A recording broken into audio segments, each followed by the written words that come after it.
ये कहानी एक ब्रूटल बिट्रेयल से शुरू होती है। अनसुहो, हमारा प्रोटैगनिस्ट, एक स्किल्ड सोर्समैन, घुटनों पर बैठा हुआ था उन लोगों के सामने जिन्हें कभी वो अपने कॉमरेड्स मानता था। उसका पूरा बॉडी कांप रहा था और उसकी एक आर्म पर क्लियरली पॉइजन के साइंस दिख रहे थे। वो जोर जोर से खांस रहा था, सांस भारी और अनइवन थी और उसे ज्यादा वक्त नहीं लगा ये समझने में कि ये कोई नॉर्मल जहर नहीं था, ये कुछ ज्यादा ही खतरनाक था, शायद जानलेवा।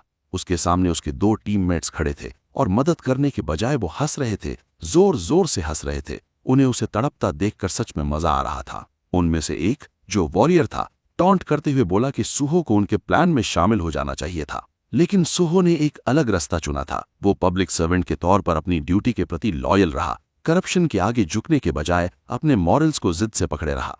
ये टीम अभी अभी नोटोरियस 5 डिजास्टर गेट्स में से एक को कॉन्कर करके आई थी, वही जगह जहां से खौफनाक मॉन्स्टर्स निकलते थे। लेकिन अब ये लोग उस गेट को खुला छोड़ना चाहते थे। वो काम खत्म नहीं करना चाहते थे। वो चाहते थे कि मॉन्स्टर्स पूरी तरह से वाइप आउट ना हो ताकि वो बार बार वापस आ सके, क्योंकि जब तक डेंजर रहेगा तब तक उनकी जॉब्स, उनका इन्फ्लुएंस और उनका स्टेटस बना रहेगा। मॉन्स्टर्स खत्म हुए तो स्पॉटलाइट भी चली जाएगी और उसके साथ उनकी पावर भी। सुहो को उनके साथ बिताया हर एक पल याद आ गया। वो सारे लाइफ थ्रेटनिंग बैटल्स जब वो साइड बाय साइड लड़े थे, जब उसने अपनी जान उन पर छोड़ दी थी, और अब वही लोग उसके सामने खड़े थे, बिना किसी रिमोर्स के उसे मरते हुए देख रहे थे। उन्होंने अपनी एक्शंस को जस्टिफाई किया ये कहकर के प्लान का विरोध सिर्फ सुहो ने किया था, बाकी सब रेडी थे।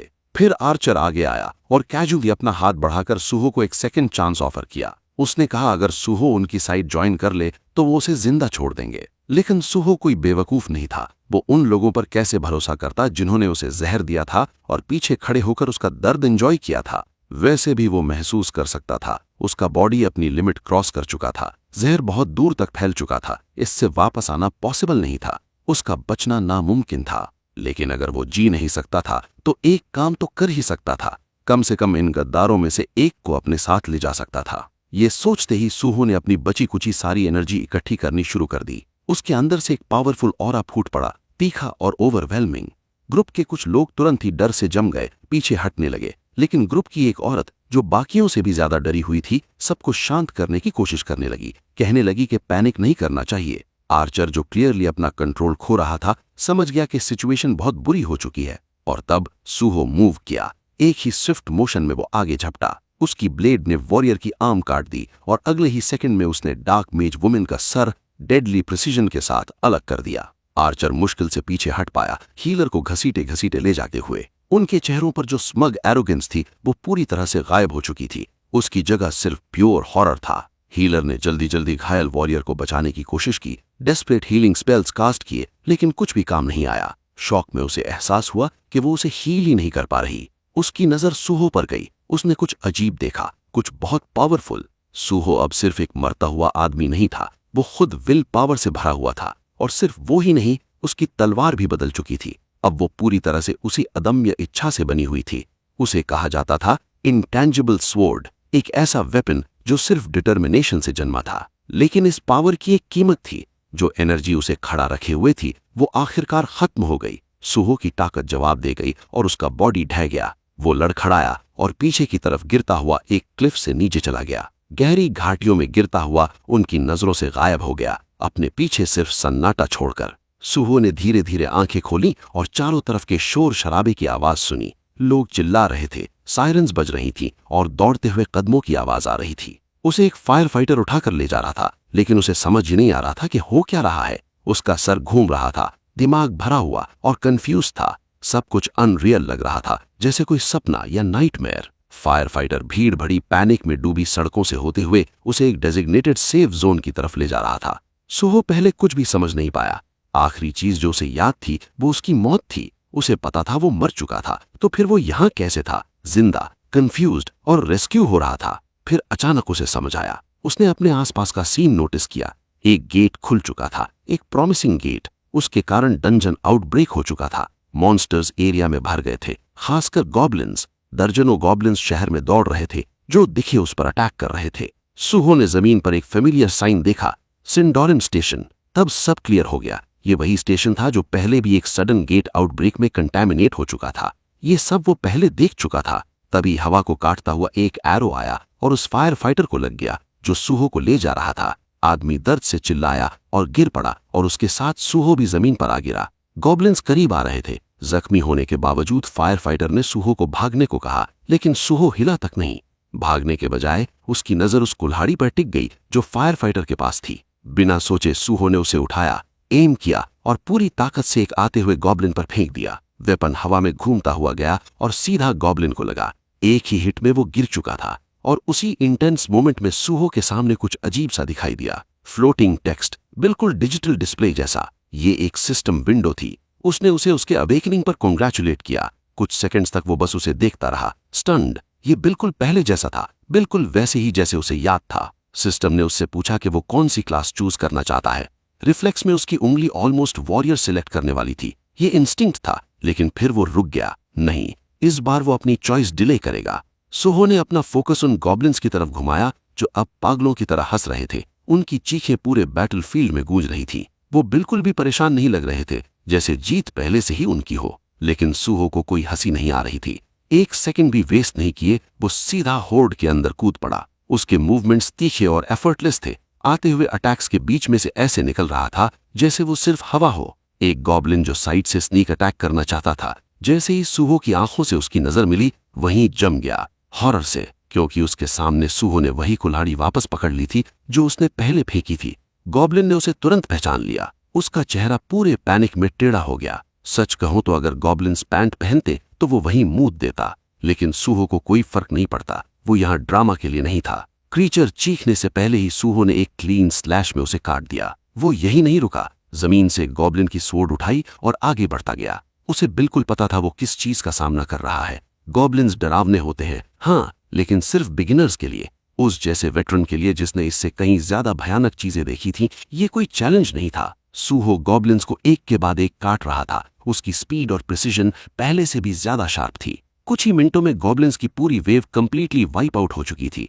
इतनी जल्दी खत्म हुई कि लगभग इलीगल सा महसूस हो रहा था। जब धूल बैठ गई तो सूहो ने अपनी हाथ में पकड़ी तलवार की तरफ देखा। उसे एहसास हुआ कि वो कितनी आसानी से कंट्रोल से बाहर चला गया था। उस पल वो न शांत था, न कैलकुलेटिंग। वो सिर्फ इंस्टिंक्ट और इमोशन पर एक्ट कर रहा था। रॉ पावर काम आई थी, लेकिन उसे पता था कि ऐसे मोमेंट्स में ठंडा दिमाग भी उतना ही जरूरी होता है। और अगर वो गलत नहीं था तो उसे किसी वजह से पास्ट में वापस भेजा गया था। ये एक सेकंड चांस था, सब कुछ स्क्रैच से शुरू करने का मौका, और वो इसे वेस्ट नहीं होने देगा। तभी उसके सामने कई सिस्टम विंडोज पॉपअप हुई, उसे मल्टीपल सोर्ड्समैनशिप स्किल्स मास्टर करने पर कॉन्ग्रेचुलेट करते हुए। इसी बीच उसका ध्यान पास खड़े फायर फाइटर पर गया जो उसे घूर रहा था, क्लियरली क्यूरियस। सूहो का लड़ने का तरीका अननोटिस नहीं गया था। वो आदमी सोच रहा था कि क्या ये बंदा प्लेयर है। सूहो ने बस हल्का सा नॉड किया और वापस सिस्टम पर फोकस कर लिया।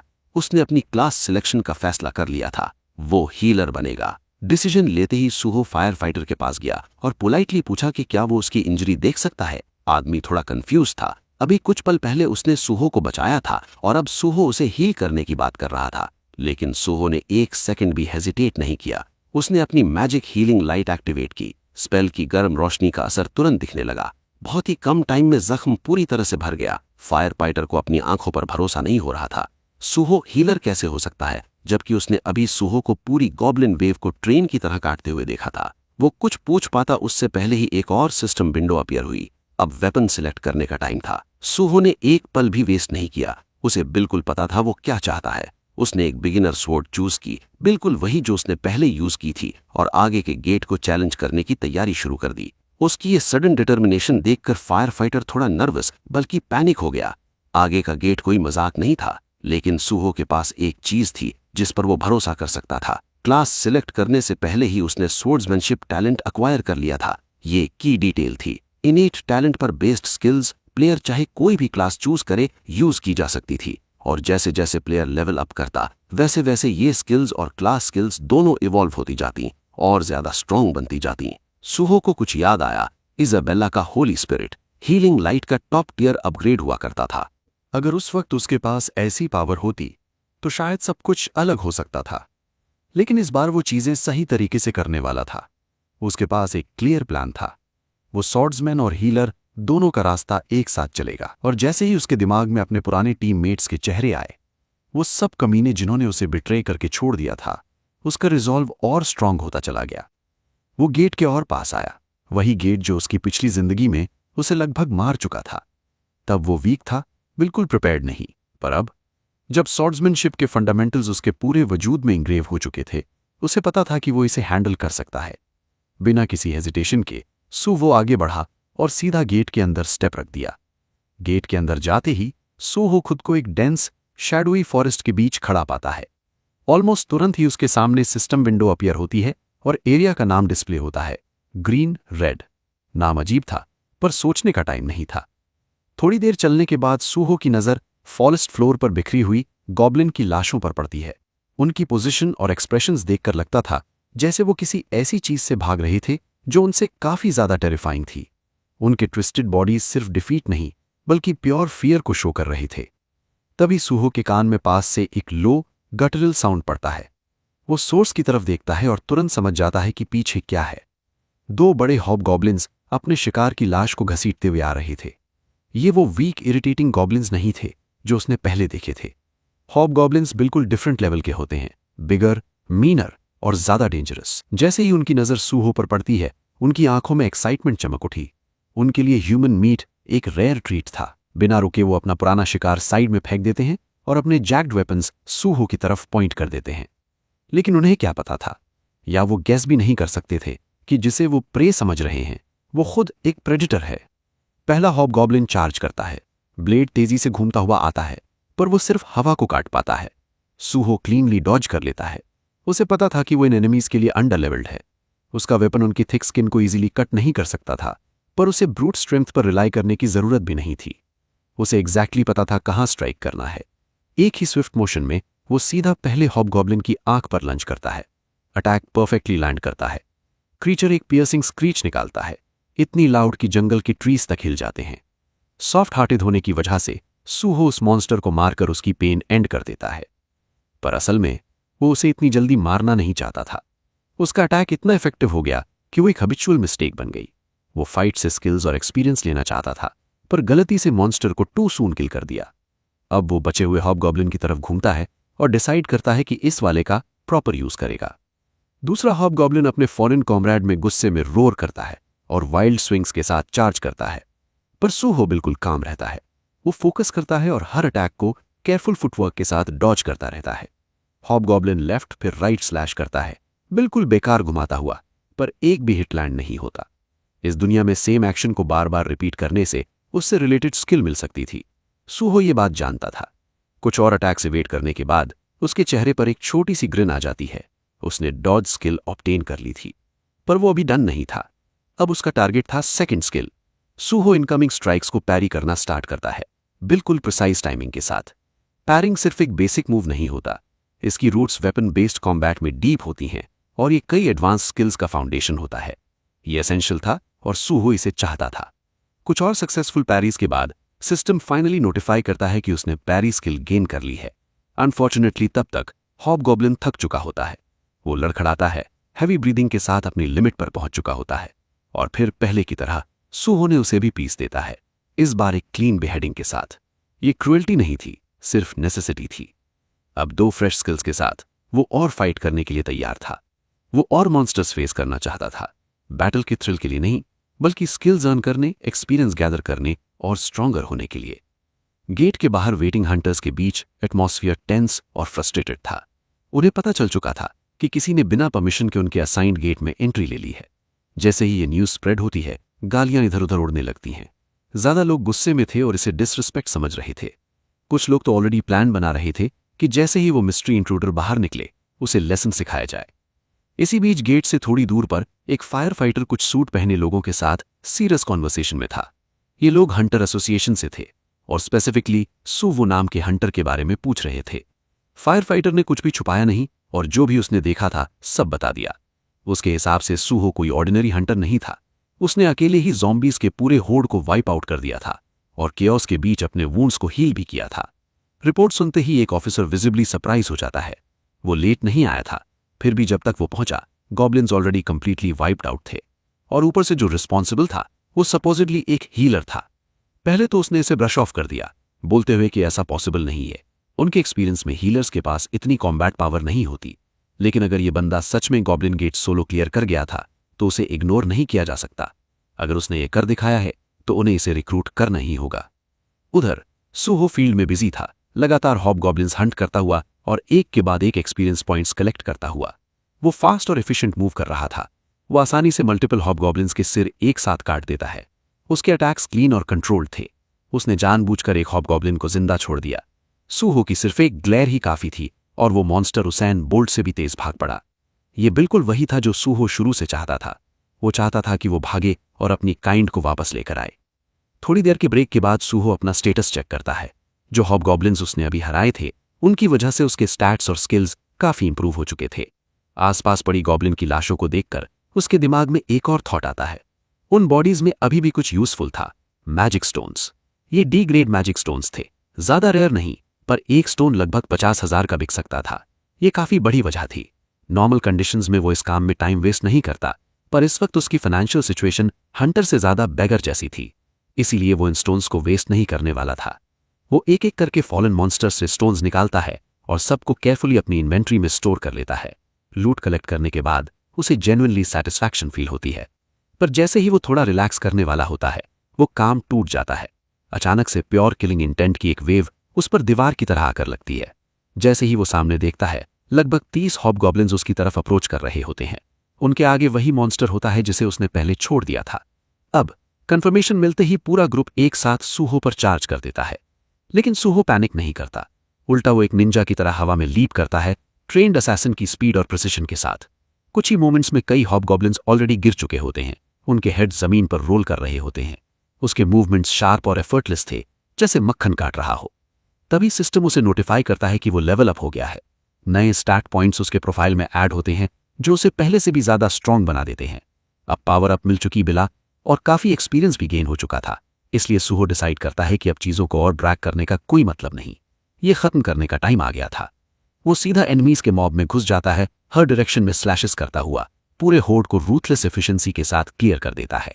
एक मोमेंट पर एक हॉबगॉब्लिन सीधा उस पर चार्ज करता है स्ट्राइक करने के लिए, पर डर के बजाय सूहो के चेहरे पर एक्साइटमेंट आ जाती है। वो बिल्कुल वरिड नहीं था। अगर कुछ था तो वो पहले से भी ज्यादा थ्रिल्ड लग रहा था। इस गेट का बॉस मॉन्स्टर एक चीफ हॉबगॉब्लिन था और वो लेवल 20 एनिमी था। बॉस होने के नाते वो सबसे पहले चार्ज करता है, अटैक लैंड करने की कोशिश करता है, पर बुरी तरह फेल हो जाता है। उसके तुरंत बाद छोटे मॉन्स्टर्स का एक ग्रुप पीछे से स्नीक अटैक करने की कोशिश करता है, पर सूहो बिना पूरी तरह घूमे ही इंस्टेंट रिएक्ट करता है और सबको आसानी से काट देता है। तभी बॉस मॉन्स्टर टैक्टिक्स चेंज करता है और अपनी स्किल यूज करता है, फियर। ये फियर स्किल खतरनाक होती है।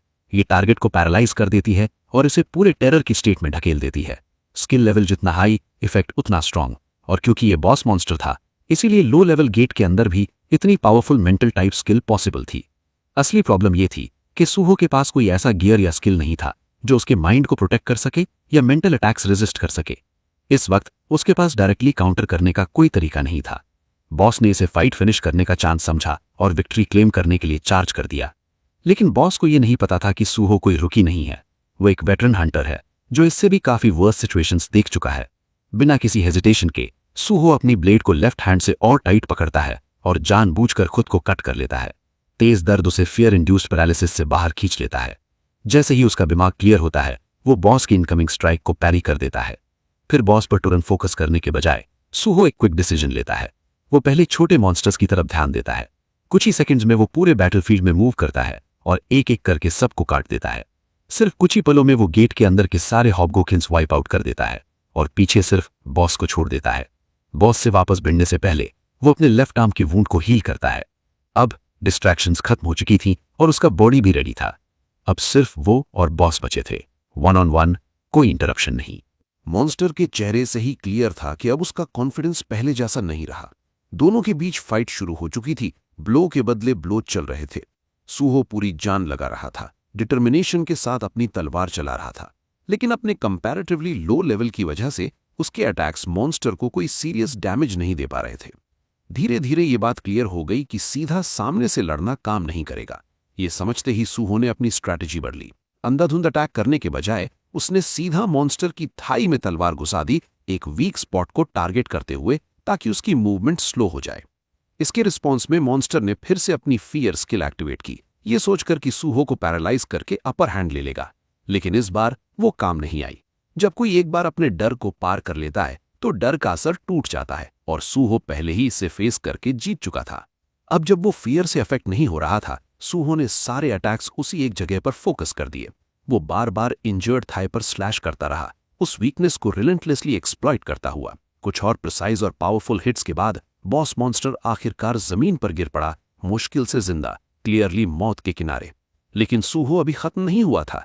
फाइनल ब्लो देने के बजाय उसने अचानक अपनी हीलिंग लाइट यूज की, जो नॉर्मली हेल्थ रिस्टोर करने के काम आती है, और उससे मॉन्स्टर को हील कर दिया। क्रीचर जो पहले ही कंफ्यूज्ड और आधा मरा हुआ था, अब पूरी तरह से हिल गया। उसे समझ ही नहीं आ रहा था कि जिस इंसान ने उसे लगभग मार दिया, वही अब उसे हील क्यों कर रहा है। उधर सूहो के लिए ये मोमेंट खुशी का था। उसे रियलाइज हो गया था कि वो इस फाइट को लंबा खींच सकता है। बार बार अटैक करके और फिर हील करके वो मॉन्स्टर को ट्रेनिंग टूल की तरह यूज कर सकता था। कुछ टाइम तक ये अजीब साइकिल चलता रहा, अटैक, इंजर, हील, रिपीट, और हर राउंड के साथ सूहो और स्ट्रांग होता गया। उसकी स्किल्स स्टेडीली इंप्रूव होती रहीं और आखिरकार उनमें से कई ए और बी रैंक तक अपग्रेड हो गईं। उधर बॉस मॉन्स्टर, जो कभी प्राउड और टेरिफाइंग था, अब सिर्फ प्योर फियर से भरा हुआ था। वो सूहो की तरफ देखने तक की हिम्मत नहीं जुटा पा रहा था। अब जब सूहो ने इस जगह से जो सीखना था वो सब सीख लिया, तो और कुछ गेन करने को बचा नहीं था। इस ट्रायल में मॉन्स्टर का रोल खत्म हो चुका था, उसका पर्पस पूरा हो गया था। शांत एक्सप्रेशन के साथ सूहो ने बिना किसी हेजिटेशन के मॉन्स्टर का सिर काट दिया, और बस इसी के साथ गेट कॉन्कर हो चुका था। सूहो विक्टोरियस खड़ा था।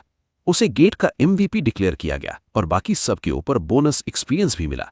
उसका लेवल अब 10 तक पहुंच चुका था, जो किसी भी हंटर के लिए एक बड़ा माइलस्टोन होता है। उसकी हीलिंग स्किल, हीलिंग लाइट को भी अपग्रेड मिला और वो E रैंक पर पहुंच गई। इसके साथ ही उसे एक नई स्किल मिली, क्योर। अभी ये शायद ज्यादा बड़ी बात ना लगे, लेकिन अगर इसी स्पीड से उसकी स्किल्स डेवलप होती रहीं तो आगे चलकर वो 10,000 तरह के पॉइजन्स तक न्यूट्रलाइज कर सके तो कोई सरप्राइज नहीं होगा। ये सिर्फ शुरुआत थी, लेकिन आगे का रास्ता क्लियरली प्रॉमिसिंग था। सब कुछ रैप अप हो चुका था और अब आगे बढ़ने का टाइम आ गया था। सूहो ने गेट के एग्जिट की तरफ रुख किया। बाहर एटमॉस्फियर टेंस था, गेट हल्का सा कांप रहा था और लोग आपस में फुसफुसा रहे थे। गेट क्लियर हो गया क्या? और फिर किसी को और गेस करने का मौका मिलता उससे पहले ही सूहो बाहर आ गया।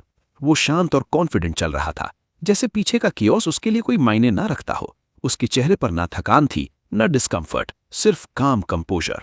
आसपास के लोग उसे घूरने लगे, समझने की कोशिश करते हुए कि ये बंदा कौन है और इसने गेट के अंदर आखिर किया क्या है। और सूहो ने एक्सप्लेन करने की जरा भी कोशिश नहीं की। उसने उनकी क्यूरियोसिटी को बढ़ने दिया। कुछ ही देर में कई गिल्ड्स के लोग भागते हुए आ गए। सब उस मिस्टीरियस आदमी को ढूंढने आए थे जिसने अकेले गेट कॉन्कर कर लिया था। लेकिन सूहो ने हर ऑफर, हर स्काउट, हर इन्विटेशन को इग्नोर कर दिया। उसे कोई इंटरेस्ट नहीं था। वो सबके पास से सीधा आगे बढ़ा और एक फॉर्मल सूट पहने हुए आदमी के सामने जाकर रुका।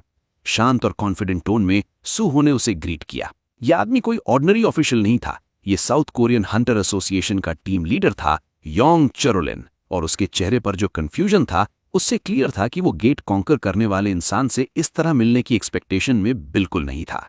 सीन शिफ्ट होता है साउथ कोरियन हंटर एसोसिएशन के अंदर, जहां टीम लीडर योंग और सूहो एक दूसरे के आमने सामने बैठे हुए थे। सरफेस पर यह नॉर्मल रजिस्ट्रेशन मीटिंग लग रही थी, लेकिन चुलमन का दिमाग कहीं और ही अटका हुआ था। उसके थॉट्स बार बार उनकी पहली मुलाकात की तरफ जा रहे थे। उसे याद आया कैसे दोनों कैजुअली हाथ मिला रहे थे और सूहो ने कैसे कहा था कि वो ऑलरेडी हंटर एसोसिएशन जा रहा है। पहले चुलमन ने अज्यूम किया था कि ये बस लाइसेंस रिन्यूअल के लिए होगा, जो एक्सपीरियंस्ड हंटर्स अक्सर करते रहते हैं। लेकिन जैसे जैसे बात आगे बढ़ी, ये क्लियर हो गया कि सूहो इनिशियल रजिस्ट्रेशन के लिए आया है। ये बात चुलमन को ऑफ गार्ड पकड़ गई। वो अभी तक ये प्रोसेस ही कर रहा था कि कैसे सूहो जैसा बंदा, जो हीलर के रूप में रजिस्टर्ड है, अकेले पूरा गेट क्लियर कर सकता है। और ऊपर से सूहो का बिहेवियर बिल्कुल शांत, कैजुअल, स्नैक्स चबाते हुए, जैसे ये कोई नॉर्मल दिन हो। चुलमन ने उसके एप्टीट्यूड टेस्ट रिजल्ट्स को बार बार देखा। स्टेटिस्टिकली सूहो ज्यादा हीलर से वॉरियर लग रहा था। नंबर्स झूठ नहीं बोलते। उसके पास फिजिकल स्ट्रेंथ थी, कॉम्बैट इंस्टिंक्ट्स थे, और वो कंपोजर था जो नॉर्मली फ्रंट लाइन फाइटर्स में होता है। ये सब सेंस नहीं बना रहा था।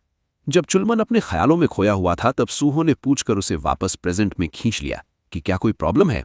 चुलमन होश में आया और फिर रूटीन क्वेश्चंस पूछने लगा, बैकग्राउंड, एजुकेशन वगैरह। और तब और पीसेस कनेक्ट होने लगे। पता चला कि सूहो कॉलेज ड्रॉप आउट था। वो फिजिकल एजुकेशन पढ़ रहा था, फिर छोड़ दिया। उस डिपार्टमेंट के ज्यादातर स्टूडेंट्स हंटर फील्ड में आते वक्त वॉरियर या आर्चर जैसे कॉम्बैट क्लासेस चूज करते हैं, लेकिन सूहो ने अलग रास्ता चुना। उसने हीलर क्लास ली और रीजन सिंपल था। उसे लड़ना पसंद नहीं था। फिर उसने गेट के अंदर क्या हुआ वो एक्सप्लेन किया, बिल्कुल सीधे, ऑलमोस्ट डिटैच तरीके से। उसने एक इंपॉर्टेंट डिटेल छोड़ दी, ये बात कि सब कुछ उसके लिए बहुत ही आसान था। उसने बस इतना कहा कि वो सरवाइव करने के लिए लड़ा और बात वहीं खत्म हो गई। लेकिन जैसे ही सूहो ने कैजुअली चीफ हॉबगॉब्लिन का मेंशन किया, चुलमन एकदम स्टिफ हो गया। कुछ था जो उसे सही नहीं लग रहा था। चीफ हॉबगॉब्लिन्स वाले गेट्स इजी नहीं होते, ये बात नोन थी। सूहो ने उसकी डिस्कम्फर्ट नोटिस की और शांति से अपना इन्वेंट्री ओपन किया। अगले ही पल उसने गेट से कलेक्ट किया हुआ सारा लूट टेबल पर गिरा दिया।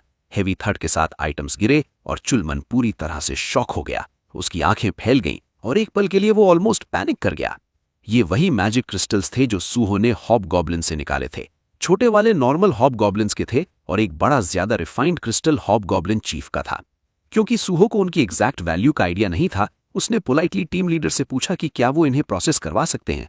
कंपोज्ड रहने की पूरी कोशिश के बावजूद चुलमन की नजर लूट से हट ही नहीं रही थी। ये एक अच्छा हॉल था। खुद को संभालते हुए चुलमन ने सूहो की तरफ सीरियसली देखा और पूछा कि क्या वो सच में हंटर बनना चाहता है। सूहो ने सिर्फ नॉट किया और उस एक सिंपल अग्रीमेंट से टीम लीडर की आंखों में रियल एक्साइटमेंट आ गई। फिर भी खुद को शांत रखते हुए चुलमन ने पूछा कि क्या ये डिसीजन इंपल्स में लिया गया है। सूहो ने हल्की सी स्माइल के साथ जवाब दिया, नहीं, ये बिल्कुल इंपल्सिव नहीं है। चुलमन अभी इसी आंसर की खुशी में ही था कि सूहो ने टोन थोड़ा बदला और अपनी असली वजह बतानी शुरू कर दी। ये पावर या पैसे के लिए नहीं था, ये पर्सनल था। उसे मॉन्स्टर से नफरत थी और उन गेट से भी जहां से वो आते थे। बचपन में एक गेट शॉक के दौरान उसने अपनी पूरी फैमिली खो दी थी। उसके बाद वो अकेला ऑर्फनेज में बड़ा हुआ। शुरू में उसे लगा कि मॉन्स्टर्स को मारना उसके अंदर की फ्रस्ट्रेशन और दर्द को कम कर देगा, लेकिन चाहे उसने कितने भी मॉन्स्टर्स मार लिए, उसके सीने का बोझ कभी हल्का नहीं हुआ। तब उसने एक डिसीजन लिया। वो पास्ट को बदल नहीं सकता था, लेकिन फ्यूचर को प्रोटेक्ट करने का चॉइस उसके पास था। वो नहीं चाहता था कि कोई और भी वही दर्द झेले जो उसने झेला था। वो रिवेंज के लिए नहीं, बल्कि लोगों की सेफ्टी के लिए लड़ना चाहता था। इसलिए उसने हंटर बनने का फैसला किया, किसी गिल्ड के लिए नहीं, बल्कि साउथ कोरियन हंटर एसोसिएशन के लिए। चुलमन इस रवाब से सच में इंप्रेस हो गया, लेकिन एक्सपीरियंस के साथ साथ उसे डाउन साइड भी बताना जरूरी लगा। उसने ऑनेस्टली बताया कि हंटर एसोसिएशन का पे स्केल प्राइवेट गिल्ड्स के कंपैरिजन में काफी कम होता है, लेकिन सूहो बिल्कुल भी बॉदर नहीं लगा। जब तक उसे मल्टीपल गेट्स का फ्री एक्सेस मिले, उनमें प्रायोरिटी एंट्री हो और क्रिमिनल हंटर्स को पनिश करने का अथॉरिटी मिले, उसके लिए ये काफी था। चुलमन को अपने कानों पर भरोसा नहीं हो रहा था। रियलिटी ये है कि हंटर एसोसिएशन के पास टेक्निकली गेट प्रायोरिटी होती है, लेकिन ज्यादातर केसेस में वो राइट्स प्राइवेट गिल्ड्स को ऑक्शन कर देते हैं। रीजन सिंपल है, कोई भी ऑफिशियल छोटी गवर्नमेंट सैलरी के लिए अपनी जान दांव पर नहीं लगाना चाहता। ज्यादातर लोग यही कहते हैं कि वो लोगों की मदद के लिए ज्वाइन करते हैं, लेकिन असल में वो सेफ और स्टेबल पोजीशंस चाहते हैं जहां बिना गेट में घुसे क्वाइटली कमा सकें। इसीलिए लोग फील्ड ड्यूटी के बजाय एडमिनिस्ट्रेटिव रोल्स एम करते हैं। लेकिन चुलमन की नजर में सूहो अलग था। वो कंफर्ट या सेफ्टी चेज नहीं कर रहा था। वो एक रेयर टाइप था, एक ट्रू पेट्रियट जो फ्रंट लाइन पर रहकर लोगों को प्रोटेक्ट करना चाहता था। एक ऐसा बंदा जो सच में सिविल सर्विस पर विश्वास करता था। खुशी इतनी ओवरवेलमिंग थी कि एक पल के लिए चुलमन को चक्कर सा आ गया, लेकिन वो तुरंत संभल गया और मैजिक क्रिस्टल्स के काम पर वापस आ गया। अब ऑफिशियल हंटर एग्जाम देने के लिए पहले एप्टीट्यूड टेस्ट क्लियर करना होता है, जिसमें रिटन और प्रैक्टिकल दोनों होते हैं। अनफॉर्चुनेटली इस साल का रजिस्ट्रेशन पीरियड ऑलरेडी खत्म हो चुका था और एग्जाम कल शेड्यूल था। लेकिन फॉर्चुनेटली सूहो के साथ भाई चुलमन था। क्योंकि सूहो ने अकेले पूरा गेट कॉन्कर किया था, चांसेस थे कि हायर अप से स्पेशल अप्रूवल मिल जाएगा। ये पार्ट प्रॉब्लम नहीं था। जो चीज चुलमन को चिंता में डाल रही थी वो रिटन टेस्ट था। सिर्फ एक दिन की प्रिपरेशन के साथ उसे क्लियर करना नॉर्मल इंसान के लिए ऑलमोस्ट इम्पॉसिबल था। लेकिन सूहो बीइंग सूहो कॉन्फिडेंट था। उसके लिए अगर मौका मिलता है तो ले लेना चाहिए, चाहे सिचुएशन कैसी भी हो। सिर्फ एक प्रॉब्लम थी, हमारा बंदा इस वक्त प्रैक्टिकली एक भिखारी था। उसके पास एग्जाम रजिस्ट्रेशन फी देने तक के पैसे नहीं थे। अपनी ईगो को निगलकर उसने पूछ ही लिया कि क्या टीम लीडर चुलमन उसके लिए मैजिक क्रिस्टल्स का काम संभाल सकते हैं। और चुलमन, जैसे वो हमेशा से डिपेंडेबल रहा है, बिना एक पल सोचे ये जिम्मेदारी ले लेता है। इस वक्त सूहो जिस पर पूरी तरह से भरोसा कर सकता था, वो सिर्फ उसका बड़ा भाई चुलमन था, और इस बात के लिए वो दिल से शुक्रगुजार था। कुछ वक्त बाद सारे एप्टीट्यूड टेस्ट्स कंप्लीट हो गए। टीम लीडर चुलमन ने फिर सूहो को वो पैसे ट्रांसफर कर दिए जो क्रिस्टल्स बेचकर मिले थे। अगले कट में सूहो ऐसे चुलमन के खाने पर टूट पड़ा जैसे वो जगह उसकी ही हो। मैजिक क्रिस्टल्स की वजह से उसे 3 मिलियन मिले थे, और ऊपर से सिविल सर्वेंट हंटर के तौर पर रजिस्टर होने की वजह से उसे कुछ टैक्स एग्जेम्पशन बेनिफिट्स भी मिले। फिर भी ये उसके लिए काफी नहीं था। उसकी एक और रिक्वेस्ट थी। उसने सुना था कि एसोसिएशन के पास एक लाइब्रेरी है और वो कल के रिटन टेस्ट के लिए थोड़ी क्रैमिंग करना चाहता था।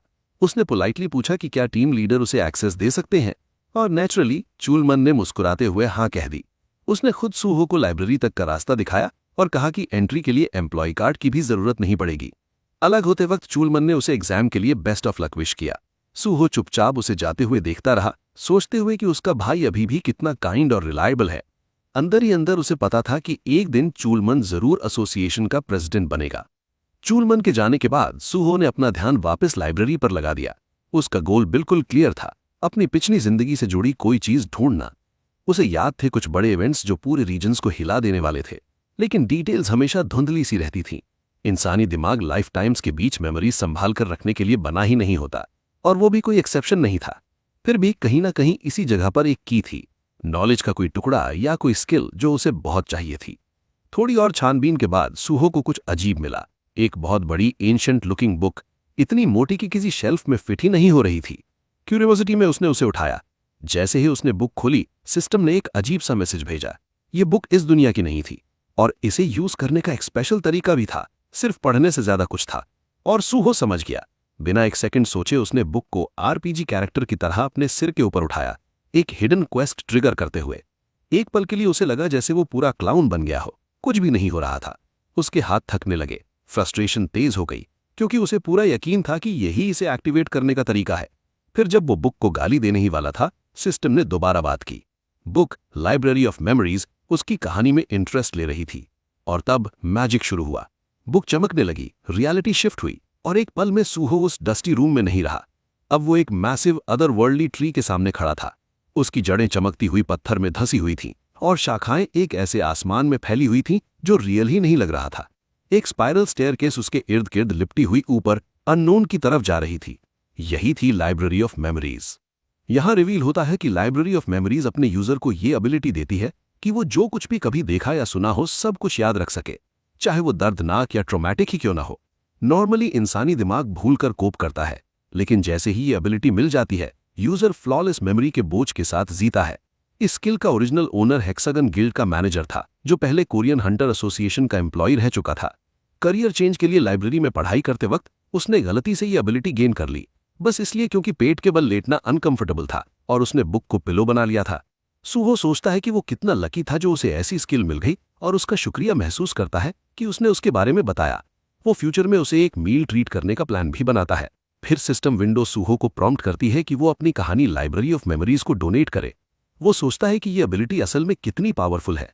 ये उसे उसकी सारी मेमोरीज रिस्टोर करने में मदद कर सकती है, खासकर जब इंसानी यादें वक्त के साथ फेड और डिस्टॉर्ट हो जाती हैं। इसकी वैल्यू समझते हुए वो डिसाइड करता है कि इस स्किल को पाना जरूरी है, ताकि हर डिटेल प्रिसीजन के साथ रिटेन हो सके। एक मैसेज अपीयर होता है जो कंफर्म करता है कि उसकी स्टोरी एक्सेप्ट हो गई है। अचानक एक तेज हवा उसके इर्द गिर्द घूमने लगती है, और सिस्टम अनाउंस करता है कि लाइब्रेरी ऑफ मेमोरीज अब उसके एक्सपीरियंसेस को एक्सेस और रिकॉर्ड कर रही है। सूहो हवा में तैरने लगता है, चमकते हुए टेक्स्ट से घिर जाता है। जैसे ही बुक के ऊपर एक डायग्राम मटीरियलाइज होता है, एक और मैसेज आता है, बताते हुए कि library of memories officially open हो चुकी है। ये जो कुछ भी उसने देखा या सुना है सब स्टोर करेगी, जब चाहे एक्सेस देने के साथ साथ इंपॉर्टेंट इंफॉर्मेशन सजेस्ट भी करेगी। सूहो अपने हाथ को देखता है, महसूस करता है कि रिकॉर्डिंग प्रोसेस थोड़ा ऑफ लग रहा है, शायद इसलिए क्योंकि ये पूरी जगह ही एक इल्यूजन है। अब जब उसके पास ये स्किल आ चुकी थी, सूहो ने इसे टेस्ट करने का फैसला किया। वो आंखें बंद करता है और एक पिछली बैटल को याद करता है। वहां वो खुद को गंभीर रूप से जख्मी देखता है। वो पल पूरी इंटेंसिटी के साथ वापस आ जाता है। इमोशंस एक साथ उभर आते हैं, और उसके अंदर गुस्सा फिर से भड़क उठता है, ये कंफर्म करते हुए कि मेमोरीज कितनी क्लियर है। वो उन लोगों को देखता है जिन्होंने उसे धोखा दिया था, जिन्हें अब वो सेल्फिश कावर्ड्स के रूप में पहचान चुका था, जिन्होंने सिर्फ अपनी जान बचाने के लिए गेट सील करना डिले किया था। वो कसम खाता है कि वो उन्हें कभी माफ नहीं करेगा और ना ही भूलेगा। उसकी कॉन्शियसनेस अनेक सिस्टम विंडोज के बीच तैरती रहती है। ये मेमोरी उसे हिला देती है, और वो विश करता है कि काश उसने कुछ कम दर्दनाक चीज रिकॉल की होती। तभी अचानक एक सिस्टम विंडो में एक शॉकिंग नोटिफिकेशन दिखाई देता है। उसे और स्ट्रांग बनने का मौका दिया जा रहा है। रेल्म ऑफ द ट्रांसेंडेंट तक पहुंचने वाला पहला इंसान होने के नाते सिस्टम प्लेयर अनसूहो के लिए रीबूट होने का अनाउंस करता है। वो बोल भी नहीं पाता जब उसके इर्द गिर्द की दुनिया नॉर्मल हो जाती है। उसके दिमाग में एक थॉट आता है, क्या सिस्टम ने उसे सच में टाइम में पीछे भेजा है? उसे याद आता है कि वो एक बार डिवाइन स्वॉर्ड के साथ यूनिटी की स्टेट तक पहुंच गया था और पहली एसएस रैंक की स्किल हासिल की थी, लेकिन अब ट्रांसेंडेंस तक पहुंचने वाले पहले होने के नाते उसे एक नया मौका दिया जा रहा है, ऐसा मौका जो किसी ने पहले कभी एक्सपीरियंस नहीं किया। सूहो धीरे धीरे समझने लगता है कि उसका पास्ट में वापस आना शायद सिर्फ कोइंसिडेंस नहीं था। अगले ही पल वो टैक्सी से एक जगह पर पहुंचता है। गाड़ी से उतरते हुए वो सोचता है कि ये सेकंड चांस कितना मीनिंगफुल है। अब उसके पास मौका है उन डिजास्टर्स को रोकने का जो कभी उसकी जिंदगी बर्बाद कर चुके थे, और अनप्रिडिक्टेबल गेट्स को हैंडल करने का जिन्होंने अनेक जानें ली थीं। वो डिसाइड करता है कि इस बार गेट्स को पहले से भी तेजी से टैकल करेगा। हर सेकंड के इंपॉर्टेंस को याद रखते हुए वो आगे बढ़ता है। जल्द ही वो एक बहुत बड़ी बिल्डिंग के सामने पहुंचता है। उसके सामने खड़े होकर वो उसके शेयर साइज से इंप्रेस हो जाता है और मानता है कि ये देश की सबसे बड़ी प्राइवेट हंटर एकेडमी है। वो इसे अपने फ्यूचर को सिक्योर करने के लिए पैसा कमाने की एक अच्छी जगह भी मानता है। पक्के इरादे के साथ वो अंदर चला जाता है। एक चेयरफुल रिसेप्शनिस्ट उसे ग्रीट करती है और विजिट का रीजन पूछती है। सूहो जवाब देता है कि वो डायरेक्टर किम से मिलना चाहता है। रिसेप्शनिस्ट हैरान होकर पूछती है कि क्या उसका अपॉइंटमेंट है। सूहो मना करता है, लेकिन कहता है कि बात इंपॉर्टेंट है। वो बस इतना कहता है, syndrome station pre catastrophe gate का सोलो कॉन्करर यहां आया है। सीन शिफ्ट होता है डायरेक्टर के ऑफिस में, जहां पर एक शांत सी औरत खुद को किम सू नेक्सस एकेडमी की डायरेक्टर के रूप में इंट्रोड्यूस करती है। सूहो अपना इंट्रोडक्शन अन सूहो के नाम से देता है। डायरेक्टर किम उसे बैठने को कहती हैं और सिंड्रोम गेट पर उसकी अचीवमेंट को एक्नॉलेज करती हैं। फिर वो पूछती हैं कि वो नेक्सस क्यों आए हैं। सूहो एक्सप्लेन करता है कि वो स्कॉलरशिप के लिए अप्लाई करने आया है। डायरेक्टर क्लियरली सरप्राइज्ड होती हैं। सूहो कंफर्म करता है और बताता है कि वो कल होने वाले हंटर लाइसेंस टेस्ट में भी बैठना चाहता है। सिचुएशन को समझने की कोशिश करती हुई डायरेक्टर किम पूछती है कि उसे अवेकन हुए कितना समय हो गया है। सूहो शांत तरीके से जवाब देता है, आज। ज्यादा शॉक में वो डॉक्यूमेंट्स चेक करती हैं और डिसबिलीफ में दोहराती हैं। एक अनरजिस्टर्ड हंटर जो आज ही अवेकन हुआ है, कल टेस्ट देना चाहता है और उसने ऑलरेडी एक catastrophic level gate solo clear कर लिया है। सूहो सब कंफर्म कर देता है। वो ऐड करता है कि हंटर एसोसिएशन में कनेक्शन की वजह से उसे एग्जाम में जगह मिल गई है। उसका गोल सिंपल है, फर्स्ट रैंक लाना। उसका कॉन्फिडेंट डिक्लेरेशन डायरेक्टर को और भी ज्यादा हैरान कर देता है। फिर सूहो अपनी कंडीशन रखता है, अगर वो फर्स्ट रैंक लाता है तो उसे ऑफिशियली नेक्सस स्कॉलरशिप स्टूडेंट का स्टेटस मिले, फुल फाइनेंशियल सपोर्ट के साथ। सूहो को पता था कि एक अननोन न्यूकमर को टॉप तक पहुंचना आसान नहीं होगा, लेकिन वो कोई बिगिनर नहीं था। वो एक बैटल हार्डन्ड वेटरन था जो अनेक गेट्स क्लियर कर चुका था। लोग माने या ना माने ये उनका चॉइस था। डायरेक्टर किम मानती है कि इतना खतरनाक गेट अकेला क्लियर करना छोटी बात नहीं है। फिर भी वो याद दिलाती है कि हंटर टेस्ट बिल्कुल अलग चीज है, जिसका एवरेज पास रेट 20% से भी कम होता है। सूहो क्लियर कर देता है कि अगर वो फर्स्ट नहीं आता तो वो उसे इग्नोर कर सकते हैं और स्कॉलरशिप डील पूरी तरह से कैंसिल कर सकते हैं। इंट्रीग्ड होकर डायरेक्टर किम पूछती हैं कि उसने हेक्सागन या प्राइम जैसी ज्यादा प्रेस्टीजियस एकेडमीज के बजाय नेक्सस को क्यों चुना। सूहो सीधा जवाब देता है, सबसे बड़ी एकेडमी होने के बावजूद नेक्सस पिछले कुछ सालों से रफ पैच में से जा रही है। एक भी टॉप रैंकिंग स्टूडेंट प्रोड्यूस नहीं हुआ था, जिससे उसकी रेपुटेशन और एडमिशंस दोनों को नुकसान हुआ था। चुपचाप डायरेक्टर किम इस सच को एक्सेप्ट कर लेती है। नेक्सस को डेस्परेटली एक सक्सेस चाहिए थी और कोई भी करंट स्टूडेंट ब्रेकआउट टैलेंट के साइंस नहीं दिखा रहा था। अगर सूहो सच में फर्स्ट आता है तो स्पॉटलाइट का सबसे बड़ा फायदा नेक्सस को ही मिलेगा। इस सेंस में उसका प्रपोजल बिल्कुल परफेक्ट टाइमिंग पर था। फिर भी डायरेक्टर सोचने पर मजबूर हो जाती है कि कौन सा इंसान इतनी कॉन्फिडेंस के साथ इतना बोल्ड ऑफर देता है। क्यूरियोसिटी में वो पूछती है कि स्कॉलरशिप से वो कितने पैसे एक्सपेक्ट कर रही हैं। सूहो उल्टा पूछता है कि टॉप स्टूडेंट बनने पर क्या रिवॉर्ड्स मिलते हैं। वो बताती है कि प्राइज में पूरी tuition refund, extra 30 million bonus और इमीडिएट नेक्सस गिल्ड ज्वाइन करने का मौका होता है। सूहो नॉट करता है। देश की सबसे बड़ी एकेडमी के हिसाब से ये ठीक लगता है। फिर एक ग्रीन के साथ वो ऐड करता है, 300 मिलियन और बेहतर होगा। ये नंबर सुनकर डायरेक्टर किम स्टन्ड हो जाती है, लेकिन सूहो बोलता रहता है कि टॉप स्टूडेंट के साथ आने वाले एडवांटेजेस और एकेडमी के स्केल को देखते हुए ये अमाउंट बिल्कुल फेयर है। नेक्सस के लिए 300 मिलियन वैसे भी कोई बड़ी रकम नहीं थी। डायरेक्टर किम के दिल के किसी कोने में ये बात थी कि सूहो गलत नहीं कह रहा। थोड़ी हिचकिचाहट के साथ उसने हाँ कर दी और कहा कि अगर सूहो फर्स्ट रैंक लाता है तो वो उसे पूरे 300 मिलियन पे करेगी। बाद में सूहो कैंपस में घूमता रहा।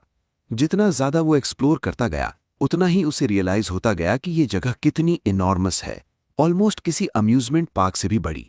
एक बार इनरोल हो जाने के बाद उसे किसी चीज की कमी महसूस नहीं होने वाली थी। जो स्टाफ मेंबर्स उसे टूर करा रहे थे वो गर्व से हंस रहे थे और बता रहे थे कि नेक्सस पूरे साउथ कोरिया की सबसे बड़ी एकेडमी है। सूहो ने नोटिस किया कि गाइड थका हुआ लग रहा है और उसे समझ आ गया कि शायद उसे सिर्फ टूर के लिए नींद से उठाया गया होगा। थोड़ा सा गिल्टी फील करते हुए सूहो ने लेट टाइम पर टूर दिखाने के लिए उसका थैंक्स किया। गाइड मुस्कुराया और बोला कि इतना इंपॉर्टेंट गेस्ट के लिए ये तो उसका फर्ज था। तब सूहो की नज़र प्लेग्राउंड पर अकेले ट्रेनिंग करते हुए किसी पर पड़ी। क्यूरियस होकर उसने पूछा कि क्या वो स्टूडेंट है। गाइड ने नोट किया और बोला कि वो स्टूडेंट हर रात इस टाइम पर ट्रेनिंग करता है और एकेडमी का सबसे हार्ड वर्किंग स्टूडेंट माना जाता है। सूहो इंटरेस्टेड हो गया। वो स्टूडेंट का नाम दीहान था। गाइड ने उसे आवाज लगा के कहा कि अपनी हेल्थ का ध्यान रखे, जिसके जवाब में दीहान मुस्कुराया और बोला कि वो ऑलरेडी 3rd ईयर में है, इसलिए उसे और ज्यादा पुश करना पड़ेगा। सूहो ने उसे तुरंत पहचान ली। अपनी पिछली जिंदगी में उसने दीहान के साथ कई रेड मिशंस किए थे। उस वक्त दीहान देश का टॉप टैंकर था, अपनी अनमैच्ड एंड्योरेंस और डिफेंस के लिए फेमस था। जो अनफॉर्चुनेट था कि वक्त के साथ प्योर टैंकर्स मेटा से बाहर हो गए थे। लेकिन अब दीहान को शील्ड की जगह एक्स यूज करते देखकर सूहो समझ गया कि उसने अभी तक अपनी असली पोटेंशियल अनलॉक नहीं की है। ये एक परफेक्ट अपॉर्चुनिटी थी। वो दीहान को अभी गाइड कर सकता था और आगे चलकर उसे हंटर एसोसिएशन में रिक्रूट भी कर सकता था। गाइड ने दोनों का इंट्रोडक्शन कराया। छोटी सी ग्रीटिंग के बाद सूहो ने पूछा कि क्या दीहान बैटल एक्स को अपना मेन वेपन बनाना चाहता है। दीहान ने हाँ में जवाब दिया। फिर सूहो ने पूछा कि उसने वही वेपन क्यों चुना। दीहान ने बताया कि क्योंकि वो फ्रंटलाइन फाइटर बनना चाहता है, इसलिए इंस्ट्रक्टर्स ने एक्स सजेस्ट किया था, कहकर कि वो उसकी बॉडी बिल्ड के साथ मैच करता है। गाइड ने भी ऐड किया कि शेयर डिस्ट्रक्टिव फोर्स में बैटल एक्स का कोई मुकाबला नहीं होता। सूहो ने पूछा कि क्या दीहान ने सिर्फ एक्स के साथ ही ट्रेनिंग की है। दीहान ने माना कि हाँ, सिर्फ वही। उसने खुद को स्लो लर्नर कहा और बोला कि मल्टीपल वेपन्स ट्राई करना उसे टाइम वेस्ट लगता है। उसे एक्स में थोड़ा डिसेंट होने में ही 2 साल लग गए और अभी भी उसे खुद पर पूरा भरोसा नहीं था। सूहो ने चुपचाप सिचुएशन एनालाइज की और असली प्रॉब्लम समझ ली।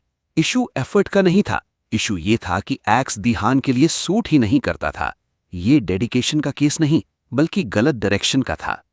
अगर अर्ली प्रोग्रेस नहीं हो रही थी तो वेपन स्विच कर लेना चाहिए था।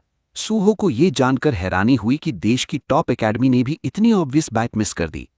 उसने एक अलग माइंडसेट सजेस्ट किया, क्योंकि आगे चलकर प्लेयर्स के स्टैट्स एडजस्ट होते ही हैं, इसलिए ऐसा वेपन चूज करना ज्यादा बेहतर होता है जो नेचुरली सूट करे। स्किल करेक्शन इफेक्ट से प्रोफिशिएंसी बढ़ सकती है, लेकिन रियल बैटल परफॉर्मेंस नॉलेज और एक्सपीरियंस पर डिपेंड करती है। दीहान के केस में बैटल एक्स क्लियरली मिसमैच था। हेवी डैमेज के साथ लॉन्ग कूल डाउन्स उसे वल्नरेबल बना देते थे और दीहान के बड़े फ्रेम के साथ उसे प्रोटेक्ट करना और भी मुश्किल हो जाता था। ये सब सुनकर दीहान शॉक हो गया। उसने पिछले 3 साल सिर्फ एक्स के साथ ट्रेनिंग की थी। सूहो ने उसकी मेहनत को एक्नॉलेज किया, लेकिन पॉइंट आउट किया कि दीहान की असली स्ट्रेंथ टैंकिंग हो सकती है। उसने सजेस्ट किया कि लेफ्ट आर्म पर काइट शील्ड और राइट हैंड में एक 1-हैंडेड ब्लंट वेपन यूज करे। सूहो के हिसाब से ये सेटअप दीहान की ओवरऑल कॉम्बैट इफेक्टिवनेस को काफी बढ़ा देगा। दीहान थोड़ा हेजिटेट हुआ। एग्जाम से जस्ट पहले रोल स्विच करना रिस्की लग रहा था, खासकर जब टेस्ट अगले ही दिन था। तब सूहो ने पूछा कि रेड पार्टी का बैकबोन असल में होता कौन है। लोग मेज को मानते हैं, लेकिन रियलिटी में हमेशा टैंक होता है। टैंक का काम होता है एनिमी का फोकस लेना और टीम को प्रोटेक्ट करना, और ये काम सही से करने के लिए शील्ड के साथ एक सेकेंडरी वेपन भी चाहिए होता है क्राउड कंट्रोल के लिए। सूहो की रीजनिंग आखिरकार दीहान को समझ आ गई। इंस्पायर होके उसने डिसाइड किया कि वो ट्राई करेगा। सूहो खुश था कि दीहान ने डाउट को अपने ऊपर हावी नहीं होने दिया और इतनी जल्दी अडेप्ट कर लिया। सूहो ने उसे गुड लक विश किया और दीहान ने थैंक्स कह के वहां से चला गया। उसके बाद गाइड ने बताया कि डायरेक्टर किम ने ही उसे टूर देने को कहा था, इसीलिए उसने सूहो को गेस्ट के रूप में इंट्रोड्यूस किया। लेकिन अब गाइड क्यूरियस हो गया था, क्या सूहो सच में इंस्ट्रक्टर है? वो कॉम्बैट और कॉन्ट्रैक्ट्स के बारे में बहुत ज्यादा जानता लग रहा था। सूहो ने क्लैरिफाई किया कि वो इंस्ट्रक्टर नहीं है, हालांकि अंदर ही अंदर उसे भी लगा कि बिना लाइसेंस के इतना जानना थोड़ा सस्पिशियस लग सकता है। उसने कहा कि वो खुद को एक स्टेक होल्डर समझता है। गाइड ने नोट किया और बताया कि उसे अभी एक कॉल आया है। कॉन्ट्रैक्ट रेडी हो चुका था और उन्हें डायरेक्टर के ऑफिस वापस जाना था। फिर हंटर टेस्ट का दिन आ गया। एसोसिएशन बिल्डिंग के सामने का एरिया एग्जामिनीज से भरा हुआ था। सब हाथों में स्वॉर्ड्स लिए अपना हंटर लाइसेंस पाने के लिए रेडी थे। सब ने इस मोमेंट के लिए दिन रात मेहनत की थी, अपनी स्किल्स शार्पन की थी और पीक कंडीशन तक पहुंच गए थे। आयरॉनिकली सूहो, जिसने अकेला गेट क्लियर किया था, सबसे बुरी कंडीशन में था। टेस्ट खत्म होने के बाद सूहो बाहर निकला और टेस्ट के पर्पस पे सोचने लगा। ये डोपिंग कंसर्न्स की वजह से ऑर्गेनाइज किया गया था, लेकिन उसके हिसाब से ये मेजर्स काफी नहीं थे। ज्यादातर चीटर्स ड्रग्स यूज नहीं करते, वो स्किल बफ्स यूज करते हैं। टेस्ट के दौरान एक औरत और कुछ लोगों ने ऐसे मैजिक लेवल्स दिखाए जो लेवल 5 पर नेचुरल हो ही नहीं सकते। सिस्टम ने तब सूहो को नोटिफाई किया कि उसकी मैजिक सेंसिंग एबिलिटी काफी शार्प है। वो मैजिक डिटेक्शन स्किल को पूरी तरह से मास्टर कर चुका है। इसी वजह से उसे और चीजें नोटिस करना और भी आसान हो गया था। ऑफिशियली कुछ रिपोर्ट नहीं हुआ था, लेकिन वो पहले ही देख सकता था कि काफी लोग बफ्स के थ्रू चीट कर रहे हैं। उसे लगा अब इसे खत्म करना जरूरी है। चुलमन की तरफ देखकर सूहो को शुक्र था कि कम से कम एक इंसान ऑनेस्ट है। जब वो हॉल से गुजर रहा था जहां कैंडिडेट्स अपने टेस्ट डिस्कस कर रहे थे, तो उसे लगा जैसे वो खुद भी अनजाने में एक चीटर बन गया हो। चुलमन आया और पूछा टेस्ट कैसा गया। सूहो ने कहा कि वो कॉन्फिडेंट है कि पास हो जाएगा। फिर पूछा कि चुलमन वहां क्या कर रहा है। चुलमन ने बताया कि एसोसिएशन में हमेशा स्टाफ की कमी रहती है, इसलिए वो हेल्प कर रहा है। उसने ये भी सुना था कि ये रिटन टेस्ट अब तक का सबसे टफ था, लेकिन सूहो का कॉन्फिडेंस देखकर वो इम्प्रेस था। सूहो ने कहा कि उसे लगता है उसने सॉल्व कर लिया है और पूछा कि क्या वो एक बात उठा सकता है। चुलमन ने हाँ कर दी, बस टेस्ट के बारे में ना हो। सूहो ने कहा कि बात थोड़ी रिलेटेड है। उसने पॉइंट आउट किया कि टेस्ट के दौरान बफ्स के लिए कोई चेक्स नहीं हुए और पूछा क्यों। चुलमन ने पूछा बफ चेक से उसका क्या मतलब है। सूहो ने एक्सप्लेन किया कि एसोसिएशन यूरिन और ब्लड टेस्ट करती है ड्रग्स के लिए और पर्सनल आइटम्स कॉन्फिस्केट करती है गियर चीटिंग रोकने के लिए, लेकिन स्किल बेस्ड चीटिंग के लिए कोई चेक नहीं दिखा। उसने सजेस्ट किया कि मैजिक डिटेक्शन का यूज करके बफ्ड लोगों को ज्यादा इफेक्टिवली स्पॉट किया जा सकता है। चुलमन ने इनपुट अप्रिशिएट किया और प्रॉमिस किया कि प्रैक्टिकल एग्जाम से पहले इस पर देखेगा। सूहो ने कहा वो नेक्स्ट टेस्ट के लिए रेडी होगा। जाने से पहले चुलमन ने उसे रोका और कहा कि वो पर्सनल लेवल पर चाहता है कि सूहो अच्छा करे और फ्यूचर में दोनों साथ काम करें। उसने प्रैक्टिकल के लिए गुड लक विश किया और सूहो ने थैंक्स कहा। 30 मिनट्स बाद प्रैक्टिकल टेस्ट साइट पर अनाउंसर ने बताया कि डाइव कैप्सूल्स में इशू की वजह से एग्जाम 2 घंटे डिले हो गया है। सब कैंडिडेट्स को कैफेटेरिया में लंच लेने और फिर लाउंज या ट्रेनिंग एरिया में वेट करने को कहा गया, लेकिन सूहो को ये बात जम नहीं रही थी। ये बस एक बहाना लग रहा था। उसे शक था कि भाई चुलमन ने बफ चीटर्स पर एक्शन लेना शुरू कर दिया है। जैसे उसने सोचा था, 1200 कैंडिडेट्स और 10% से कम पास रेट के साथ चीटर्स को पकड़ना पास रेट को ईजिली 7% तक गिरा सकता है। ऐसी कंडीशन में जो भी पास करेगा वो अनडाउटेडली टॉप टियर टैलेंट होगा।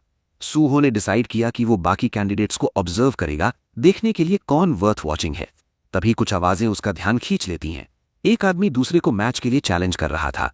दूसरा आदमी गुस्से में बोला कि पीछे हट जा और फाइट्स पिक करना बंद कर। पहले वाले ने क्लैरिफाई किया कि वो बस स्पार करना चाहता है, मजाक में कहकर कि शायद सामने वाला अपनी स्किल एक्सपोज होने से डरता है। इरिटेट होकर दूसरे ने उसे धक्का दिया और बोला सामने मत आ। तब पहले ने एक वुडन स्वॉर्ड उठाई और पूछा कि अगर वो पहले स्ट्राइक करे तो क्या होगा। बात बढ़ने से पहले ही सूहो ने बीच में आकर उसकी स्ट्राइक को ब्लॉक कर दिया, जिससे अटैकर पीछे हट गया। दूसरा आदमी शॉक में पूछता है कि क्या सूहो पागल हो गया है, लेकिन सूहो शांत तरीके से कहता है कि वो हैंडल करेगा और उसे दूर रहने को बोलता है। आदमी पूछता है सूहो कौन है, क्या वो कोई ऑफिसर है। सूहो कहता है कि वो बस एक टेस्ट टेकर है, लेकिन वॉर्न करता है कि ऐसे बंदे से उलझना सिर्फ बेकार का ट्रबल लाएगा, इसलिए उसे छोड़ देना ही बेहतर है। अटैकर पूछता है कि सूहो बीच में क्यों पड़ रहा है। सूहो मुस्कुराता है, अपना इंट्रोडक्शन देता है और ऑफर करता है कि अगर वो इतना ही ईगर है तो वो उसका स्पारिंग पार्टनर बन सकता है। लेकिन अटैकर इंप्रेस नहीं होता। वो हंसी उड़ाता है और कहता है कि सूहो जैसे वीक बंदे के साथ टाइम वेस्ट नहीं करेगा। वीक शब्द सूहो को चुभता है। अटैकर कहता है कि सूहो बस पहले लकी था और वॉर्न करता है कि ज्यादा एरोगेंट ना बने और यहां से चला जाए। लेकिन सूहो बात पलक देता है और पूछता है क्या वो डर गया है। गुस्से में आदमी पूछता है इसका क्या मतलब है। सूहो कहता है कि चलो चेक कर लेते हैं कि वो सिर्फ लक था या नहीं, हिंट देते हुए कि शायद सामने वाला टेस्ट करने से डरता है। प्रोवोक्ड होके आदमी चैलेंज एक्सेप्ट कर लेता है, गालियां देता हुआ, और सूहो को क्राउड का एक और कावर्ड कहकर इंसल्ट करता है। सूहो ने स्पार के लिए हाँ तो कर दी, लेकिन कहा कि पहले सुपरवाइजर की परमिशन लेनी चाहिए और डेजिग्नेटेड स्पारिंग अरीना का यूज करना चाहिए। परमिशन मिलते ही दोनों ट्रेनिंग अरीना में उतर गए, जिससे पास खड़े स्टूडेंट्स का ध्यान भी उधर चला गया। रेफरी ने उन्हें याद दिलाया कि सिर्फ एसोसिएशन के दिए हुए ट्रेनिंग वेपन्स ही यूज कर सकते हैं और अगर बात कंट्रोल से बाहर गई तो मैच तुरंत रोक दिया जाएगा। मैच शुरू होते ही अटैकर ने पहला चार्ज किया, अपनी वुडन सोर्ड घुमाते हुए। सूहो ने आसानी से ब्लॉक कर लिया। अटैकर हवा में उछला और ऊपर से स्लैश किया, लेकिन सूहो ने एफर्टलेसली डॉज कर लिया। गुस्से और सरप्राइज से भरा अटैकर चिल्लाया कि वो सूहो को चीर देगा, लेकिन सूहो ने उसकी वुडन सोर्ड पर पैर रख दिया और उसे टॉन्ट करते हुए बोला कि वो कितना पैथेटिकली वीक है। ये इंसल्ट सुनते ही अटैकर का कंट्रोल टूट गया। इस आदमी का नाम पार्क योंग था। उसे मैड स्वॉर्ड्समैन के नाम से जाना जाता था, जो स्ट्रेंथ के पीछे पागल था। और हमेशा स्किल्ड ओपोनेंट्स को ढूंढता रहता था। पावर की उसकी प्यास ने उसे एक रिलेंटलेस फाइटर बना दिया था। सूहो को याद था कि पिछली मुलाकात में योंग कितना स्किल्ड था, इसलिए उसे यहां सेम बैच के टेस्ट टेकर्स में देखकर वो थोड़ा हैरान हुआ। उसे तुरंत समझ आ गया कि अगर इसे अब नहीं रोका गया तो ये फिर से वही गलतियां दोहराएगा। बिना वार्निंग के सूहो ने एक पावरफुल किक मारी जो योंग को उड़ाकर जमीन पर पटक देती है। जमीन पर गिरते ही सूहो ने उसकी पहले वाली एरोगेंस का मजाक उड़ाया। शॉक में योंग ने पूछा कि सूहो इतना स्ट्रांग कैसे है। सूहो ने शांत तरीके से वार्न किया कि अंधाधुंध चार्ज करना काम नहीं करता और हिंट दिया कि योंग ने शायद कभी लेवल 10 जैसी पावर का सामना ही नहीं किया। उसके पहले के ज्यादातर ओपोनेंट्स शायद लेवल 5 से आगे ही नहीं गए थे। फिर से खड़े होते हुए योंग ने स्मर्क के साथ माना कि सूहो कुछ ज्यादा ही काम है और अनाउंस किया कि अब वो पूरी ताकत लगाएगा। सूहो ने इसका स्वागत किया। योंग ने अटैक्स की बारिश कर दी, लेकिन सूहो ने सिर्फ एक हाथ से सोर्ड पकड़कर सब कुछ आसानी से डॉज कर लिया। योंग के अटैक्स में अब पहले से ज्यादा वेट था और सूहो ने इस चेंज को एक्नॉलेज किया। फिर योंग ने अपनी signature dragon sword technique use करते हुए ऑल इन चला गया। तलवारों के टकराते ही तेज चमक उतरी। योंग को लगा उसने डिसाइसिव हिट लगा दी है और वो सेलिब्रेट करने लगा, लेकिन जब रोशनी छटी सूहो बिल्कुल सेफ खड़ा था। उसने अटैक ब्लॉक कर लिया। शॉक में कांपते हुए योंग ने एक्सप्लेनेशन मांगी। सूहो ने स्मोक करते हुए कहा कि अटैक बहुत स्लो था। असल में योंग सिर्फ ड्रैगन स्वॉर्ड टेक्निक का एक बेसिक वर्जन ही यूज कर पाया था। हंटर लाइसेंस के बिना असली टेक्निक मास्टर करना पॉसिबल ही नहीं होता। इस ह्यूमिलिएशन से भड़के हुए योंग ने फिर से चार्ज किया, लेकिन सूहो ने हर एक अटैक को आसानी से डॉज कर लिया। एक मोमेंट पर सूहो क्राउज में आ गया, जैसे जानबूझकर बेट कर रहा हो। जैसे ही योंग चिल्लाया कि मैच खत्म हो गया है, सूहो ने एक पावरफुल अपवर्ड स्ट्राइक सीधे उसके चिन पर मारी, उसे तुरंत नॉकआउट करते हुए। योंग जमीन पर गिर पड़ा, हारा हुआ और डेज्ड, समझने की कोशिश करता हुआ कि आखिर हुआ क्या। सूहो ने शांत तरीके से फिर से रिपीट किया कि उसके अटैक्स बस स्लो थे। योंग गुस्से से भरा हुआ था, लेकिन वो बस जमीन पर पड़े पड़े सूहो का नाम ही गुनगुना सकता था। ये सब देखकर सूहो को समझ आ गया कि अब योंग का ऑब्सेशन सिर्फ उसे हराने पर ही टिक जाएगा, बाकी सबको इग्नोर करते हुए। ये डिस्ट्रैक्शन हो जाने के बाद सूहो को लगा टेस्टिंग सेंटर शायद अब थोड़ा शांत हो जाएगा। उधर जो सुपरवाइजर सब कुछ ऑब्जर्व कर रहे थे वो पूरी तरह स्टंट थे, जैसे अपनी डे ड्रीमिंग से झटके में बाहर आ गए हों। सूहो ने कैजुअली उनसे कहा कि उसने गलती से पार्क योंग को नॉकआउट कर दिया है और उनसे रिक्वेस्ट की कि वो उसका ख्याल रख ले। अगले सीन में सूहो एक ऐसे रूम में बैठा था जहां कई तरह की मशीन्स लगी हुई थीं। आसपास देखकर उसे लगा कि पहले से ज्यादा स्किल्ड लोग मौजूद हैं, शायद एंटी डोपिंग इंस्पेक्टर्स जो टेक्नीशियंस का डिस्गाइज पहने हुए थे। जैसे जैसे रूम में शोर बढ़ता गया, सूहो विजिबली इरिटेट हो गया, क्लियरली चाहता था कि ये सब लोग यहां से चले जाएं। एक टेक्नीशियन उसके पास आया और उसे लेटने को कहा। फिर उसने समझाया कि डाइव प्रोसेस के दौरान अगर कुछ भी गलत लगे तो इमरजेंसी बटन कैसे यूज करना है। सूहो ने कंफर्म किया कि उसे सब समझ आ गया है। सिस्टम पावर ऑन होते ही सूहो लेट गया और उसके सिर के दोनों साइड्स पर केबल्स कनेक्ट किए गए। एक सिस्टम विंडो अपीयर हुई जो बताती है कि hunter practical test program activate हो गया है। जैसे ही सूहो की कॉन्शियसनेस सिमुलेशन से कनेक्ट हुई, डाइव प्रोग्रेस धीरे धीरे बढ़ता गया। 5%, फिर 40%, फिर 77% और आखिरकार 100%। कनेक्शन सक्सेसफुल रहा और हीलर क्लास का टेस्ट सिनेरियो शुरू हो गया। आंखें खोलते ही सूहो ने खुद को एक बिल्कुल अलग दुनिया में पाया। तुरंत उसे समझ आ गया कि ये टेस्ट आसान नहीं होने वाला, खासकर जब हीलर एग्जाम में पास होने वालों की संख्या इतनी कम होती है। उसके सामने जख्मी लोग मदद के लिए पुकार रहे थे, कुछ रबल के नीचे फंसे हुए थे।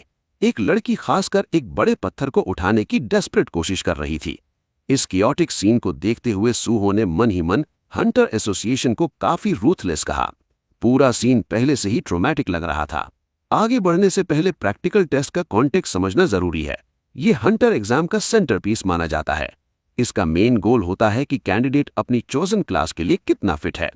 हर साल सिमुलेशन सिनेरियोज बदलते रहते हैं और पास होने के क्राइटेरिया भी।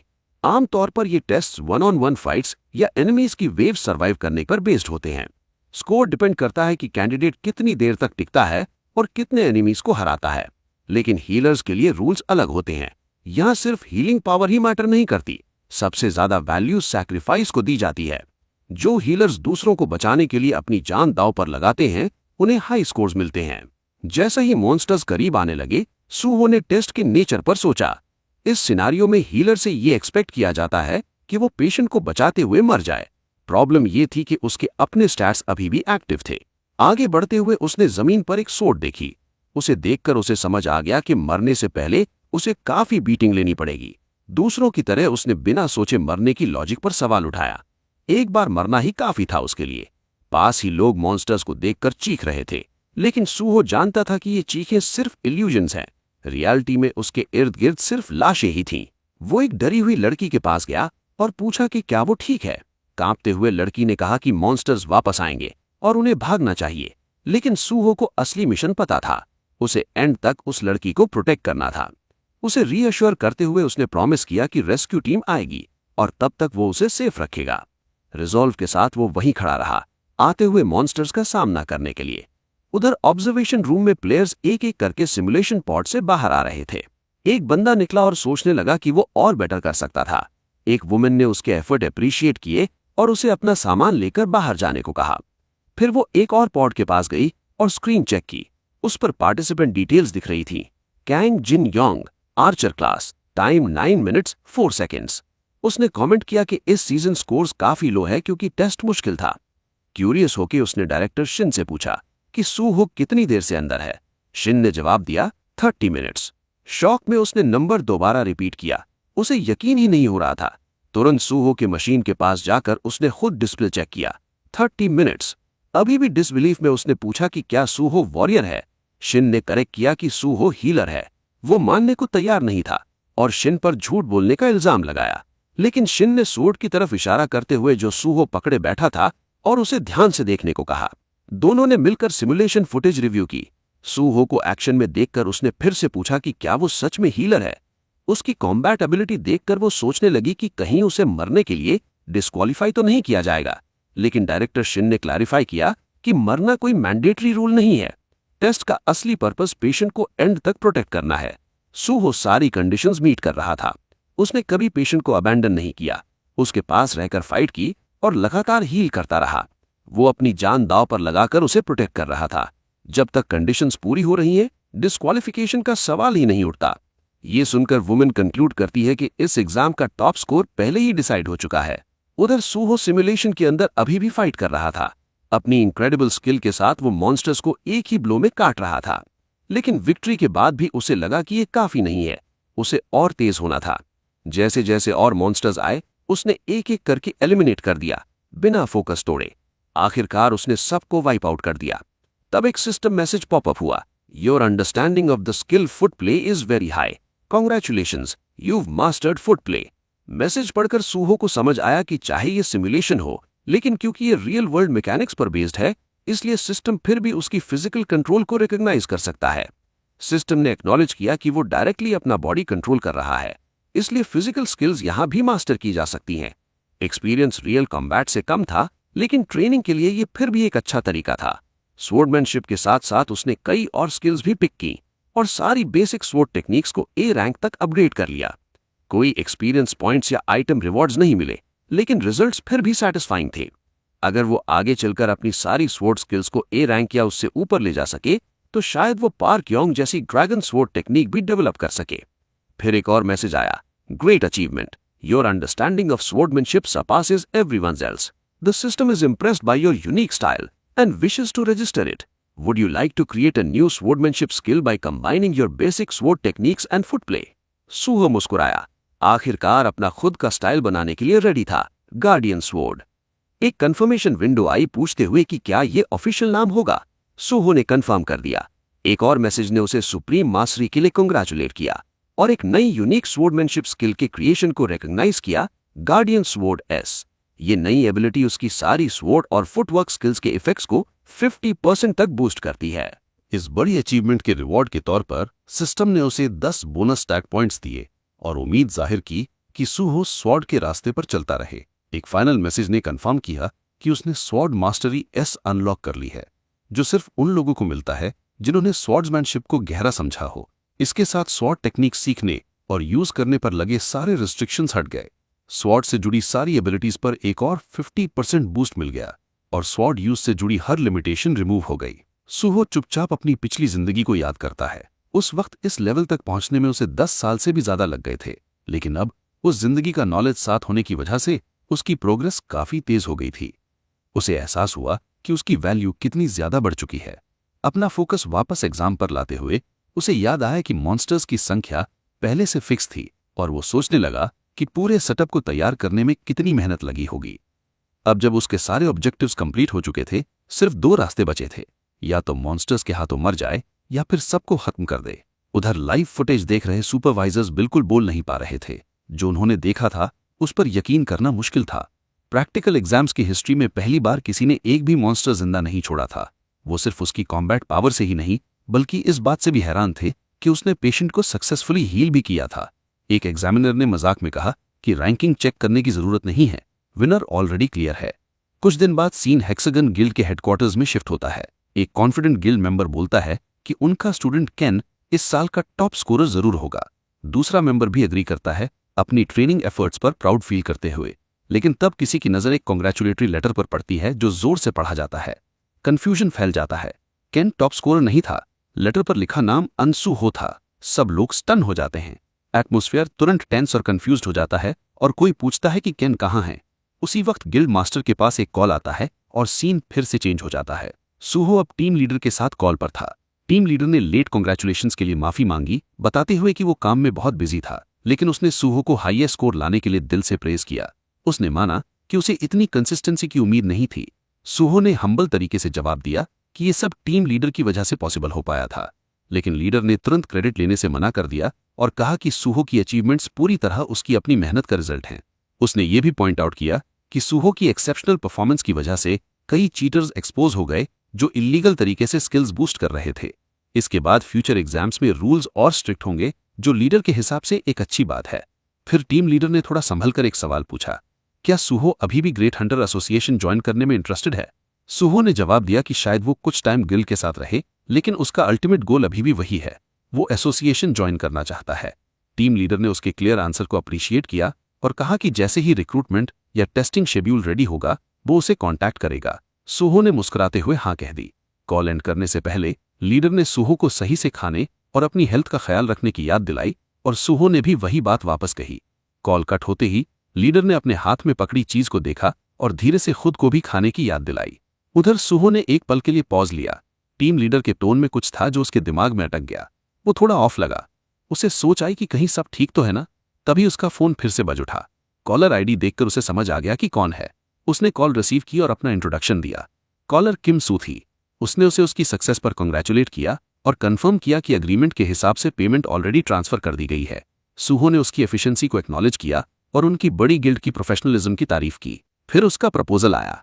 उसने सुहो को नेक्सस गिल्ड ज्वाइन करने का इनवाइट किया, ये प्रॉमिस करते हुए कि बेनिफिट्स किसी भी और गिल्ड से बेटर होंगे। क्यूरियस होकर सुहो ने पूछा कि वो लोग कितनी दूर तक जाने को तैयार हैं।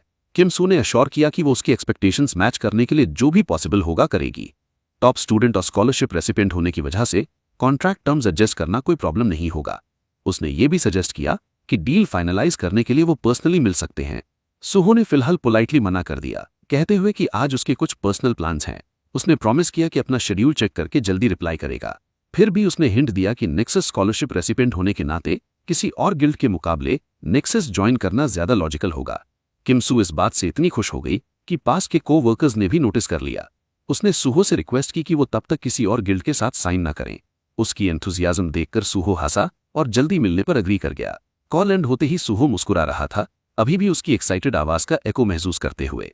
उसी पल टैक्सी ड्राइवर ने बताया कि वो पहुंच गए हैं। सुहो ने थैंक यू कहा और गाड़ी से उतर गया। बाहर खड़े होकर उसने अब तक जो कुछ भी हुआ था उस पर सोचा। टेस्ट क्लियर हो चुका था, लाइसेंस मिल चुका था, पेमेंट भी आ चुकी थी।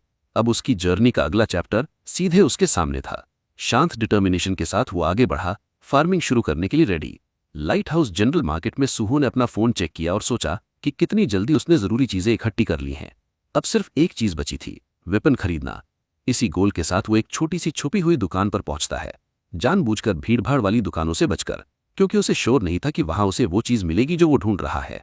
बाहर खड़े होकर वो सोचता है कि शायद ये शांत सी जगह ही सही वेपन छुपाकर बैठी हो। अंदर जाकर उसने शॉपकीपर को ग्रीट किया। शॉपकीपर ने पूछा उसे क्या चाहिए। सुहो ने बताया कि वो अभी अभी हंटर बना है और एक लाइट वेट वेपन ढूंढ रहा है। शॉपकीपर ने उसे सस्ते आइटम्स वाले सेक्शन की तरफ भेज दिया। जब सुहो ने उन्हें देखा तो उसने उन पर जमी मोटी धूल नोटिस की और समझ गया कि ज्यादातर लो ग्रेड वेपन्स बिना वेरीफाइड डेटा के होते हैं। लेकिन इसका मतलब ये नहीं था कि हर अनवेरीफाइड वेपन बेकार होता है। कुछ वेपन्स को अपनी असली पोटेंशियल दिखाने के लिए लिबरेशन प्रोसेस से गुजरना पड़ता है। ऐसे स्पेशल वेपन्स यूजुअली एक हल्की सी ऑरा रिलीज करते हैं, एक तरह का सिग्नल जो आम जगह पर ज्यादातर प्लेयर्स पहचान ही नहीं पाते। सूहो ने एक वेपन उठाया और अपनी मैजिक डिटेक्शन स्किल एक्टिवेट की। उसके चेहरे पर हल्की सी मुस्कान आ गई, उसे मिल गया था। वेपन लेकर बाहर निकलते हुए सूहो ने सोचा कि अगर शॉप ओनर को कभी इस स्पेयर की असली वैल्यू का पता चला तो वो इतनी सस्ती में बेचने का जरूर पछताएगा। लेकिन अभी के लिए शुरुआत का वक्त आ चुका था। सूहो ने आंखें बंद की, फोकस किया और अपनी मैजिकल एनर्जी वेपन में डालनी शुरू कर दी। स्पेयर ने बहुत तेजी से उसकी एनर्जी अब्जॉर्ब करनी शुरू कर दी। उसकी एनर्जी को लगातार ड्रेन करते हुए महसूस करते ही कि कितना लोड पड़ रहा है, वो रुक गया और जमीन पर गिर पड़ा, पूरी तरह थका हुआ। उसे समझ आ गया कि अगर वो थोड़ा सा भी और पुश करता तो मैजिक डिप्लीशन से बेहोश उतरता। वेपन को अवेकन करने के लिए उसे कम से कम 100 मैजिक स्टैट चाहिए थी। अभी वो इसे यूज नहीं कर सकता था, लेकिन उसे पता था कि फ्यूचर में ये एक पावरफुल एसेट बनेगा। उसने खुद से वादा किया कि वो जल्द ही लेवल अप करेगा और इसकी पूरी पोटेंशियल अनलॉक करेगा। इसी बीच पीबीएस बिल्डिंग के अंदर रिपोर्टर जिन्वी को सूहो का कॉल आता है। सूहो अपना इंट्रोडक्शन देता है और कंफर्म करता है कि रीसेंट हंटर टेस्ट में वही टॉप स्कोरर था। वो ये भी बताता है कि सिंड्रोम स्टेशन पर जो अनप्रेसिडेंटेड गेट इंसिडेंट हुआ था उसे उसने अकेले हैंडल किया था। जिन्वी ये सुनकर शॉक में आ जाता है। उसे थोड़ा टाइम लगता है ये प्रोसेस करने में कि सूहो ने इतना खतरनाक गेट ऑफिशियली लाइसेंस्ड हंटर बने बिना ही क्लियर कर लिया था। जिन्वी की नज़र में सूहो पहले से ही एक मॉन्स्टर था। जब जिन्वी ने पूछा कि सूहो ने सीधे उसे ही कांटेक्ट क्यों किया तो सूहो ने एक्सप्लेन किया कि उसने जिन्वी का ब्लॉग सर्च के दौरान देखा था। उसने मेंशन किया कि उसे जिन्वी के प्रिविलेज बैकग्राउंड के बारे में पता है, लेकिन फिर भी वो जिन्वी के जर्नलिज्म को जेन्युइन इंटरेस्ट के लिए चूज करने का रिस्पेक्ट करता है।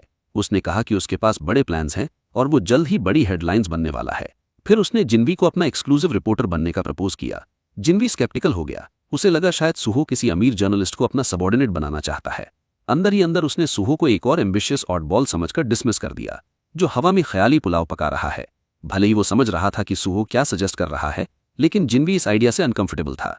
उसने माना कि उसे एक्सक्लूसिव्स पसंद हैं, लेकिन वो किसी के नीचे काम नहीं करना चाहता। सूहो ने क्लैरिफाई किया कि वो सबॉर्डिनेट नहीं बल्कि एक रिलायबल पार्टनर ढूंढ रहा है। जिन्वी ने ब्लंटली रिप्लाई किया कि उसे ये ऑफर बस एक टैक्टिक लगता है, अपनी मार्केट वैल्यू बढ़ाने के लिए गिल्ड ज्वाइन करने से पहले। सूहो ने माना कि इसमें थोड़ी सी सच्चाई है, लेकिन पूरी नहीं है। वो ये फेम, पैसे या वैल्यू के लिए नहीं बल्कि अपने असली गोल के लिए चाह रहा था। वो सिविल सर्वेंट बनना चाहता था। जिन्वी हैरान रह गया। क्या सूहो का मतलब हंटर एसोसिएशन ज्वाइन करना था? फेम के पीछे भागकर पब्लिक ऑफिसर बनने का आइडिया उसे अब्सर्ड लगा, लेकिन सूहो सीरियस था। वो हंटर एसोसिएशन का हिस्सा बनकर फील्ड में काम करना चाहता था। इस बात ने जिन्वी को सोचने पर मजबूर कर दिया। क्या सूहो कोई और रिच किड है जो हंटर का काम साइड क्वेस्ट की तरह ट्रीट कर रहा है? सूहो ने रिवील किया कि वो गेट ऑफन है और उसका पास्ट ही उसे पब्लिक सर्विस की तरफ खींचता है। वही उसकी जिंदगी का पर्पस बना, गेट्स कॉन्कर करना। जिन्वी अपने लैपटॉप पर नजर डालते हुए सोचता है कि क्या सूहो सच में सीरियस है। आजकल इतने अजीब लोग सामने आ रहे थे कि फर्क करना मुश्किल हो गया था।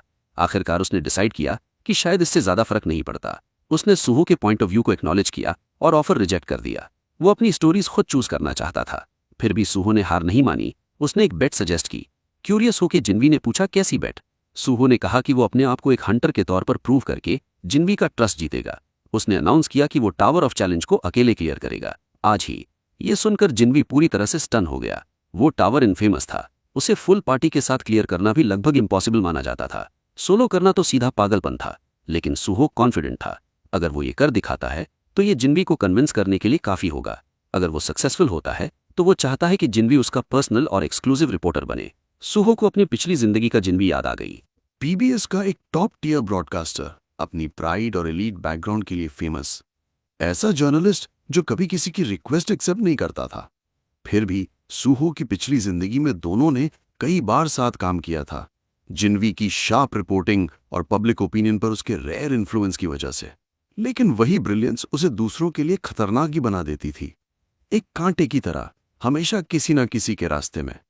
आखिरकार जिन्वी पॉलिटिकल कॉन्फ्लिक्ट्स में फंस गया। उसे अर्ली रिटायरमेंट लेने पर मजबूर किया गया और धीरे धीरे वो सीन से ही गायब हो गया। इस बार सूहो ने चुपचाप कसम खाई कि वो इस फेट को होने नहीं देगा। कॉल के दौरान सूहो ने अपनी प्रपोजल रखी। अगर वो टावर ऑफ चैलेंज को अकेला कॉन्कर कर लेता है तो जिन्वी को उसका पर्सनल रिपोर्टर बनना होगा।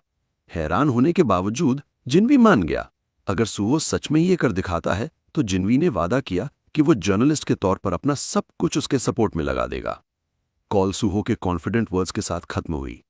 अब शुरू करने का टाइम आ गया है। कॉल के बाद जिन्वी इरिटेट हो गया। उसे लगा सूहो सच में उसका दिमाग खराब कर रहा है। वो बार बार उसकी सडन और अजीब रिक्वेस्ट के बारे में सोचता रहा, समझने की कोशिश करता रहा कि ये आइडिया आया कहां से। क्लियरली अनॉयड होने के बावजूद वो इस आइडिया से पूरी तरह नफरत भी नहीं कर पा रहा था। प्रपोजल में कुछ जेन्युइन सा लग रहा था और सूहो स्कैमर टाइप का बंदा नहीं लगता था।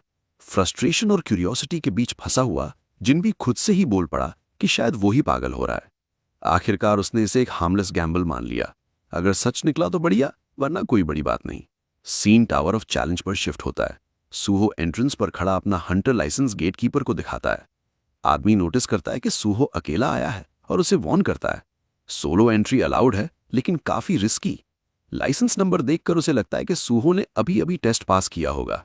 गेटकीपर सजेस्ट करता है कि टीम के साथ जाए, क्योंकि लोअर फ्लोर्स पर भी इंजरीज या वर्स हो जाता है। लेकिन सूहो इंसिस्ट करता है कि वो अकेला ही जाएगा। उसकी चॉइस रिस्पेक्ट करते हुए आदमी उसे 70,000 एंट्री फी के बारे में बताता है और कहता है कि इनवॉइस मिलते ही पेमेंट कर देना। सूहो नॉड करता है और थैंक्स कहता है।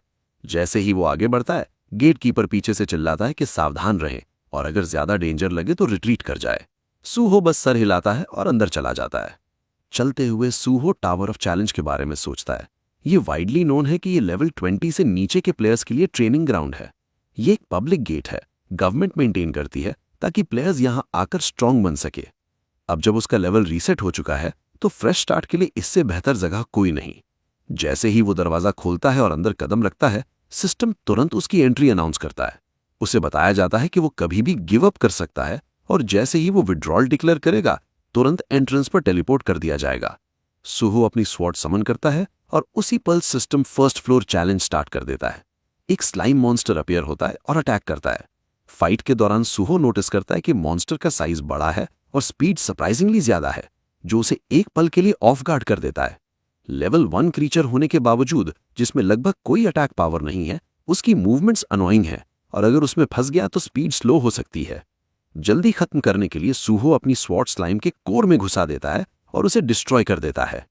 तब उसे एक बात समझ आती है, ये स्लाइम मल्टीप्लाई कर सकता है। ये इरिटेटिंग ट्रेट ये है कि जब इसका कोर स्प्लिट होता है तो ये कई छोटे वर्जन्स में रीजनरेट हो जाता है। भले ही डिवाइड होने की लिमिट होती है, फिर भी ये थ्रेड बना रहता है। ये रीजनरेटिव एबिलिटी ही एक वजह है कि ज्यादातर प्लेयर्स टावर में पार्टी बनाकर आते हैं। यहां लगभग हर फ्लोर पर मॉन्स्टर्स ग्रुप में आते हैं। टाइम वेस्ट किए बिना सूहो मल्टीप्लाइंग स्लाइम्स को वाइप आउट करना शुरू कर देता है। वो हवा में उछलता है, मिड जंप एक को स्टैप करता है, फिर अपनी स्वॉर्ड फेंककर दूसरे को गिरा देता है। गिरते हुए एक स्लाइम अपनी टेंटिकल से उस पर अटैक करता है।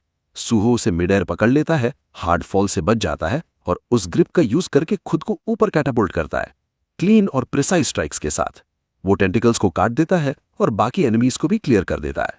सिस्टम नोटिफाई करता है कि फर्स्ट फ्लोर कॉन्कर हो चुका है और पूछता है क्या वो आगे बढ़ना चाहता है। सूहो ऊपर देखता है, आंखों में रिजॉल्व के साथ। अभी 48 फ्लोर्स बाकी हैं, टाइम वेस्ट करने का सवाल ही नहीं।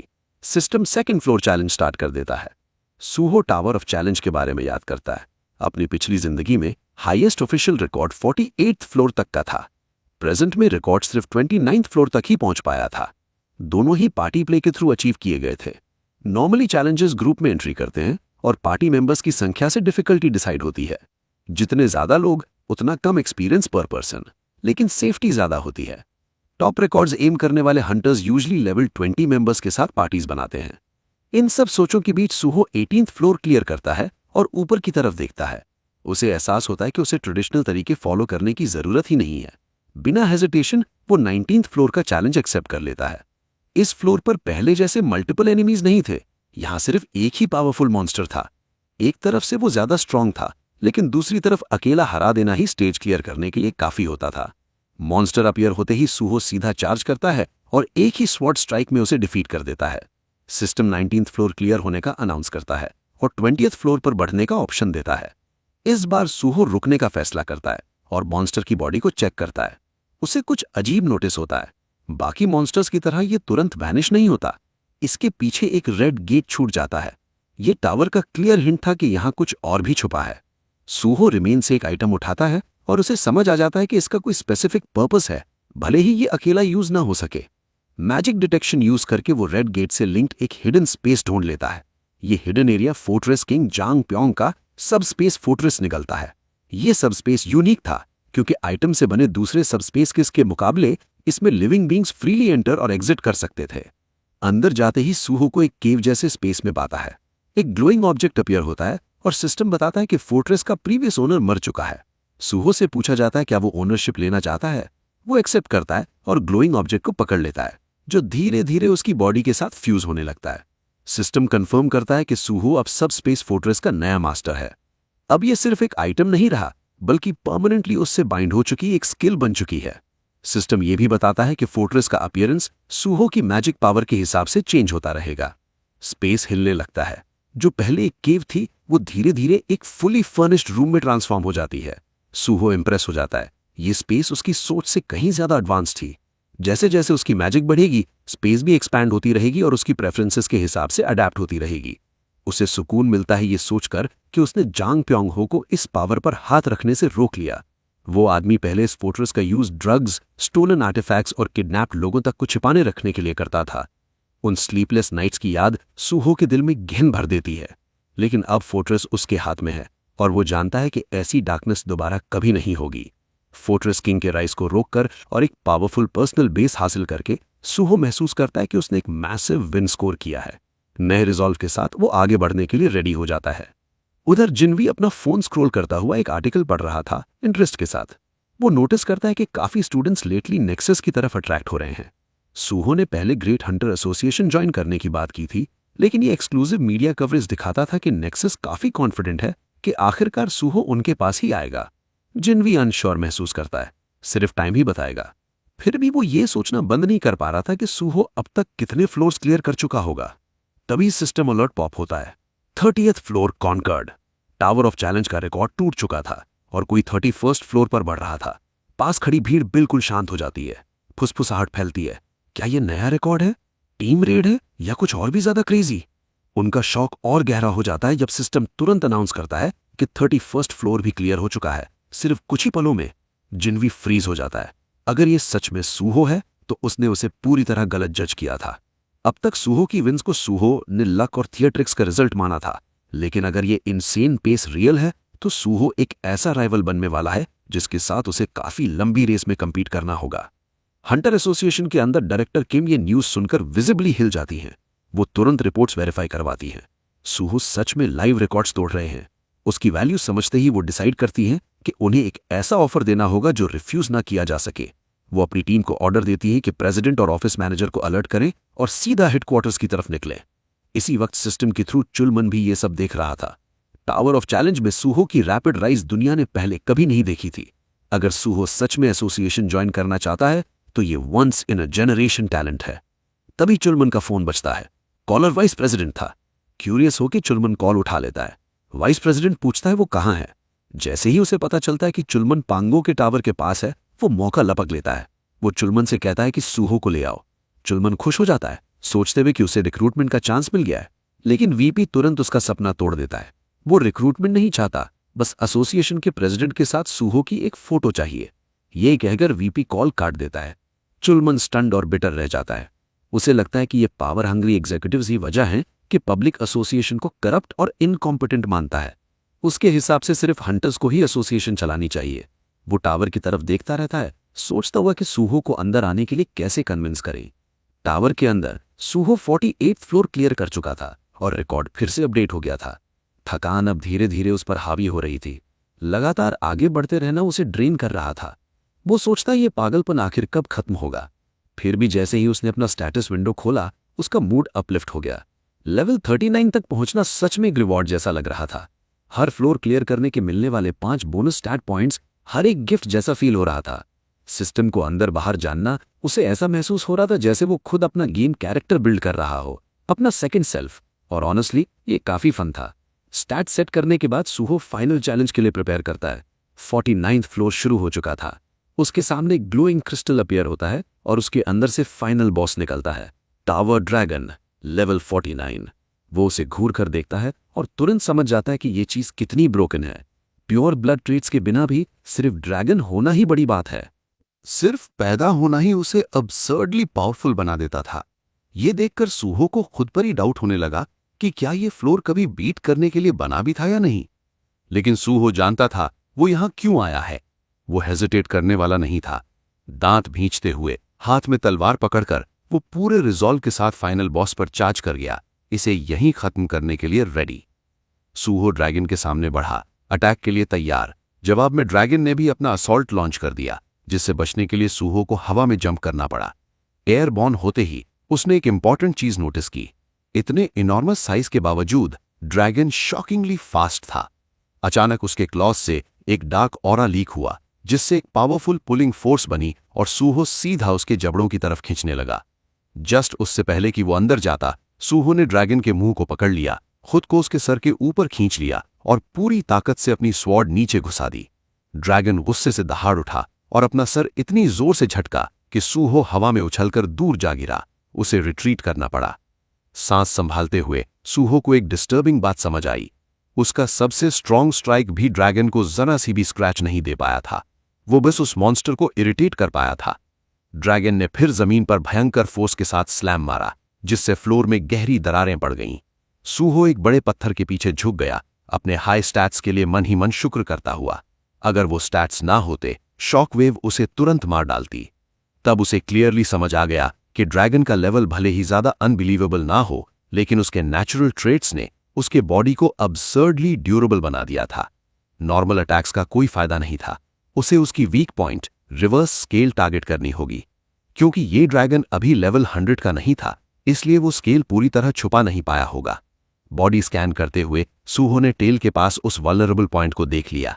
1 सेकेंड भी वेस्ट नहीं किए, वो चार्ज किया और अपनी पूरी ताकत से रॉक हार्ड स्केल पर स्ट्राइक मारा। ड्रैगन दर्द से चिल्लाया और सिस्टम नोटिफिकेशन पॉपअप हुआ। टावर ड्रैगन रेड स्टेट में एंटर कर चुका था, क्योंकि उसकी वीकनेस हिट हो चुकी थी। सूहो ने अपनी स्वॉर्ड को रिवर्स स्केल में गहरा घुसा छोड़ा। उसे पता था फाइट जल्दी खत्म नहीं होने वाली। इस बैटल को लंबा खींचना सिर्फ और ज्यादा डेंजरस होगा। उसने और ज्यादा पावर चैनल की और ब्लेड को और अंदर धकेल दिया। गुस्से में ड्रैगन ने अपनी फियर बेस्ड एबिलिटी अनलीश कर दी। सूहो का बॉडी फ्रीज हो गया और वो हेलुसिनेशन स्टेट में चला गया। सिस्टम ने कंफर्म किया कि वो फियर के इफेक्ट में आ चुका है। उसने खुद को क्योर करने की कोशिश की, लेकिन सिस्टम ने बताया कि इतना हाई लेवल फियर रिमूव नहीं हो सकता। ड्रैगन उसकी टेल से उसे क्रश करे उससे पहले ही सूहो ने अपने सब स्पेस का एंट्रेंस खोल लिया और वहां वैनिश हो गया। अंदर जाते ही उसने तुरंत प्यूरिफिकेशन पोशन पी ली। सिस्टम ने पोशन के इफेक्ट कंफर्म किए और हेलुसिनेशंस गायब हो गए। रिलीफ में उसे याद आया कि इस सब स्पेस में सिर्फ वही लोग आ सकते हैं जिन्हें वो अलाउ करे। ये पोशन उसने कैजुअली जनरल मार्केट से खरीदा था, बिना जाने के इतनी जल्दी काम आने वाला है। फाइट उसकी एक्सपेक्टेशन से कहीं ज्यादा इंटेंस थी। फियर स्टेटस एक बार रिमूव होने के बाद भी तुरंत रेजिस्टेंस नहीं मिलने वाली थी और क्योर स्पेल्स बिल्कुल यूजलेस थी। मतलब उसे बार बार सब स्पेस में रिट्रीट करना पड़ेगा और प्यूरिफिकेशन पोशंस पर डिपेंड करना पड़ेगा, जो क्लियरली सस्टेनेबल नहीं था। उसे एक और प्लान चाहिए था। इन्वेंट्री में सर्च करते हुए उसने एक पल के लिए मैड पल्वराइजेशन स्कॉलर को कॉल करने का सोचा। फैसला लेने से पहले ही सिस्टम ने नोटिफाई किया कि उसने एक बेसिक कॉम्बिनेशन फॉर्मूला सीख लिया है और एक कॉम्बिनेशन जार अपीयर हो गया है। इसकी इंपॉर्टेंस समझते हुए उसने जार में 3 अजीब आइटम्स डाल दिए: अननोन थीफ के सॉक्स, अननोन मिंस्ट्रल का इंस्ट्रूमेंट और अननोन क्लीनर की ब्रूम। जार फ्यूजन प्रोसेस में चला गया। सूहो जानता था कि एब्सोल्यूट फॉर्मूलाज पर बेस्ड कॉम्बिनेशंस हमेशा सक्सेसफुल होते हैं। बहुत से सो कॉल्ड ट्रैश आइटम्स के अंदर हिडन वैल्यू होती है। प्रोसेस सक्सेसफुल रहा। एक रेयर ट्रेजर क्रिएट हो चुका था, द फर्स्ट मूमू, एक रिंग जो बेसिक लेवल फॉर्मूला से बनी थी। इसके साथ ही सूहो को फर्स्ट टाइम आइटम क्रिएट करने के लिए 10 बोनस स्टैट पॉइंट्स मिले। वो जानता था कि फर्स्ट टाइम आइटम्स आमतौर पर एस रैंक या उससे ऊपर के होते हैं, और ये S+ थी क्योंकि ये ग्रोथ टाइप आइटम थी। उसने रिंग पहनी और सिस्टम ने तुरंत उसे बाइंड कर दिया। सूहो को याद आया कि अपनी पिछली जिंदगी में वो द फर्स्ट मूमू हासिल करने का मौका मिस कर गया था, क्योंकि मैड पल्वराइजेशन स्कॉलर ने पहले डिस्कवर करके रेसिपी पब्लिक कर दी थी। इस बार सूहो ने इसे अपना बना लिया था। एक्स्ट्रा स्टैट्स के साथ उसने अपना स्टैटस विंडो खोला और अपने मैजिक स्टैट में 4 पॉइंट्स डाल दिए, जिससे वो 100 तक पहुंच गया। सिस्टम ने उसे कॉन्ग्रेचुलेट किया। उसका मैजिक स्टैट रेड हो गया था, जो उसने लेवल 50 से पहले कभी अचीव नहीं किया था। पहले उसे लगता था कि पर्पल स्टैट तक पहुंचना बहुत दूर की बात है, लेकिन अब वो कंप्लीटली अचीवेबल लग रहा था। पर्पल के लिए 700 पॉइंट्स चाहिए होते हैं। अभी भी लंबा सफर था, लेकिन उसे पूरा कॉन्फिडेंस था कि वो वहां तक पहुंच जाएगा।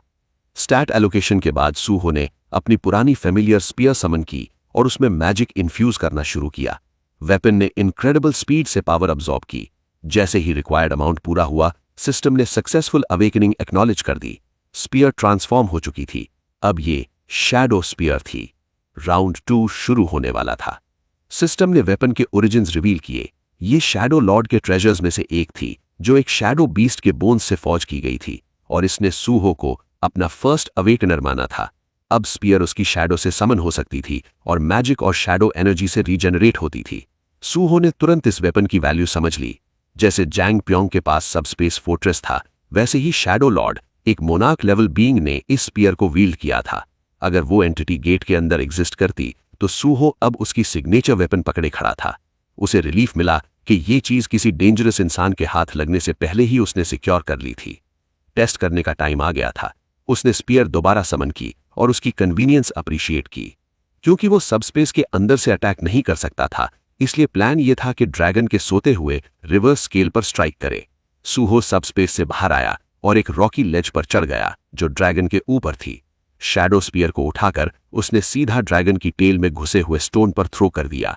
स्पीयर अंदर तक घुस गई और ड्रैगन दर्द से तड़प उठा। सूहो नीचे जंप करता है और सिस्टम अनाउंस करता है कि ड्रैगन फिर से रेज स्टेट में एंटर कर चुका है। ड्रैगन फियर अनलीश होता है, लेकिन सूहो तुरंत वापस सबस्पेस में रिट्रीट कर जाता है, सारे स्टेटस इफेक्ट्स अवॉइड करते हुए। ये हिट एंड रन टैक्टिक्स चलते रहते हैं। सूहो बार बार स्ट्राइक करता है और हर बार रिट्रीट करता है। प्रोसेस एक्सपेक्टेड से लंबा चला, लेकिन धीरे धीरे रिवर्स स्केल की ड्यूरेबिलिटी 10% से नीचे आ गई। ये पूरी तरह से डिस्ट्रॉय नहीं हुई थी, लेकिन ड्रैगन को प्रोटेक्ट करने के लायक नहीं रही। अब स्टेल्थ काम नहीं आने वाली थी। सूहो ने सटलिटी छोड़ दी और फुल असॉल्ट कर चला गया। फोर्ट्रेस से निकलकर वो हवा में लॉन्च हुआ और शैडो स्पीयर को सीधा ड्रैगन की आंख में घुसा दिया। इंपैक्ट से पूरा एरिया कांप गया। सूहो दूर जा गिरा, लेकिन एनरेज्ड ड्रैगन रुकने वाला नहीं था। जैसे ही वो उसे ढूंढने लगा, सूहो ने मौका देखा और पीछे से घूमकर टेल की तरफ रश किया। ड्रैगन ने फिर ड्रैगन फियर यूज किया, लेकिन सूहो ने पहले ही स्टोन तोड़ दिया। सिस्टम ने कंफर्म कर दिया, रिवर्स स्केल डिस्ट्रॉय हो चुकी थी और ड्रैगन की पावर तेजी से ड्रेन होने लगी। सूहो ने एक प्यूरिफिकेशन पोशन पी ली और फिनिशिंग ब्लो किए हवा में उछल गया। एक क्लीन स्लैश से उसने ड्रैगन का गला काट दिया। ड्रैगन गिर पड़ा। बैटल फाइनली खत्म हो चुकी थी। सिस्टम ने अनाउंस किया कि सूहो ने 49th फ्लोर क्लियर कर लिया है और टावर ऑफ चैलेंज का नया रिकॉर्ड सेट हो चुका है।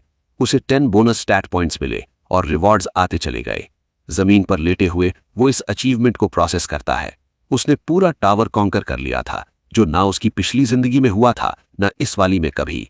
लेवल 40 पर पहुंचने पर उसे एक नया स्किल मिला, हीलिंग स्पिरिट, एक area of effect healing ability, जो मास्टर होने पर पूरा बैटलफील्ड कवर कर सकती थी। इवैल्यूएशन अभी खत्म नहीं हुई थी। सिस्टम ने उसके फीट की डिफिकल्टी को देखते हुए उसे ड्रैगन ब्लड रिवॉर्ड किया। सूहो शॉक हो गया। ये तो योमा, मॉन्स्टर प्लेयर की सिग्नेचर पावर थी। तो यहीं से योमा ने ड्रैगन माउंटेन्स में ये पावर हासिल की थी। सिस्टम ने एक्सप्लेन किया कि ड्रैगन ब्लड इनहेरिट करने से यूजर को ड्रैगन की पावर मिलती है, जो इस बात पर डिपेंड करती है कि वो खुद को कितना पुश करता है। सूहो शैडो स्पीयर दोबारा समन करे उससे पहले ही सिस्टम ने अलर्ट किया। वेपन टावर ड्रैगन की शैडो के साथ रिएक्ट कर रहा था। उसने पूरी शैडो एब्जॉर्ब कर ली और फिर से ट्रांसफॉर्म हो गया। शैडो स्पीयर प्लस एक हिडन फंक्शन, शैडो डिवावर, जो ओरिजिनल डिस्क्रिप्शन में लिस्टेड भी नहीं था, अब और ज्यादा पावरफुल हो चुका था। वेपन की कॉन्शियसनेस का एक हिस्सा अवेकन हो गया था। सूहो ने अपडेटेड स्टैट्स चेक किए और स्टन रह गया। शैडो बाइंडिंग और शैडो रीजनरेशन दोनों ए रैंक से एस रैंक पर पहुंच गए थे। अब शैडो बाइंडिंग टारगेट की शैडो को खींचकर इमोबिलाइज कर सकता था और शैडो फैंग्स शैडो को फाड़कर कंटिन्यूअस ब्लीड डैमेज देते थे। ग्रोथ टाइप वेपन्स सच में नॉर्मल इक्विपमेंट से कहीं आगे थे। सैटिस्फाइड होके सूहो निकलने ही वाला था कि जमीन पर पड़ी एक चीज पर उसकी नजर पड़ी, एक मैसिव फैंग। सिस्टम ने आइडेंटिफाई किया कि ये माइटी ड्रैगन फैंग है, जो एक इनक्योरेबल डीबफ लगाता है, जो सारी रिकवरी को नलिफाई कर देता है। सूहो फिर से शॉक हो गया।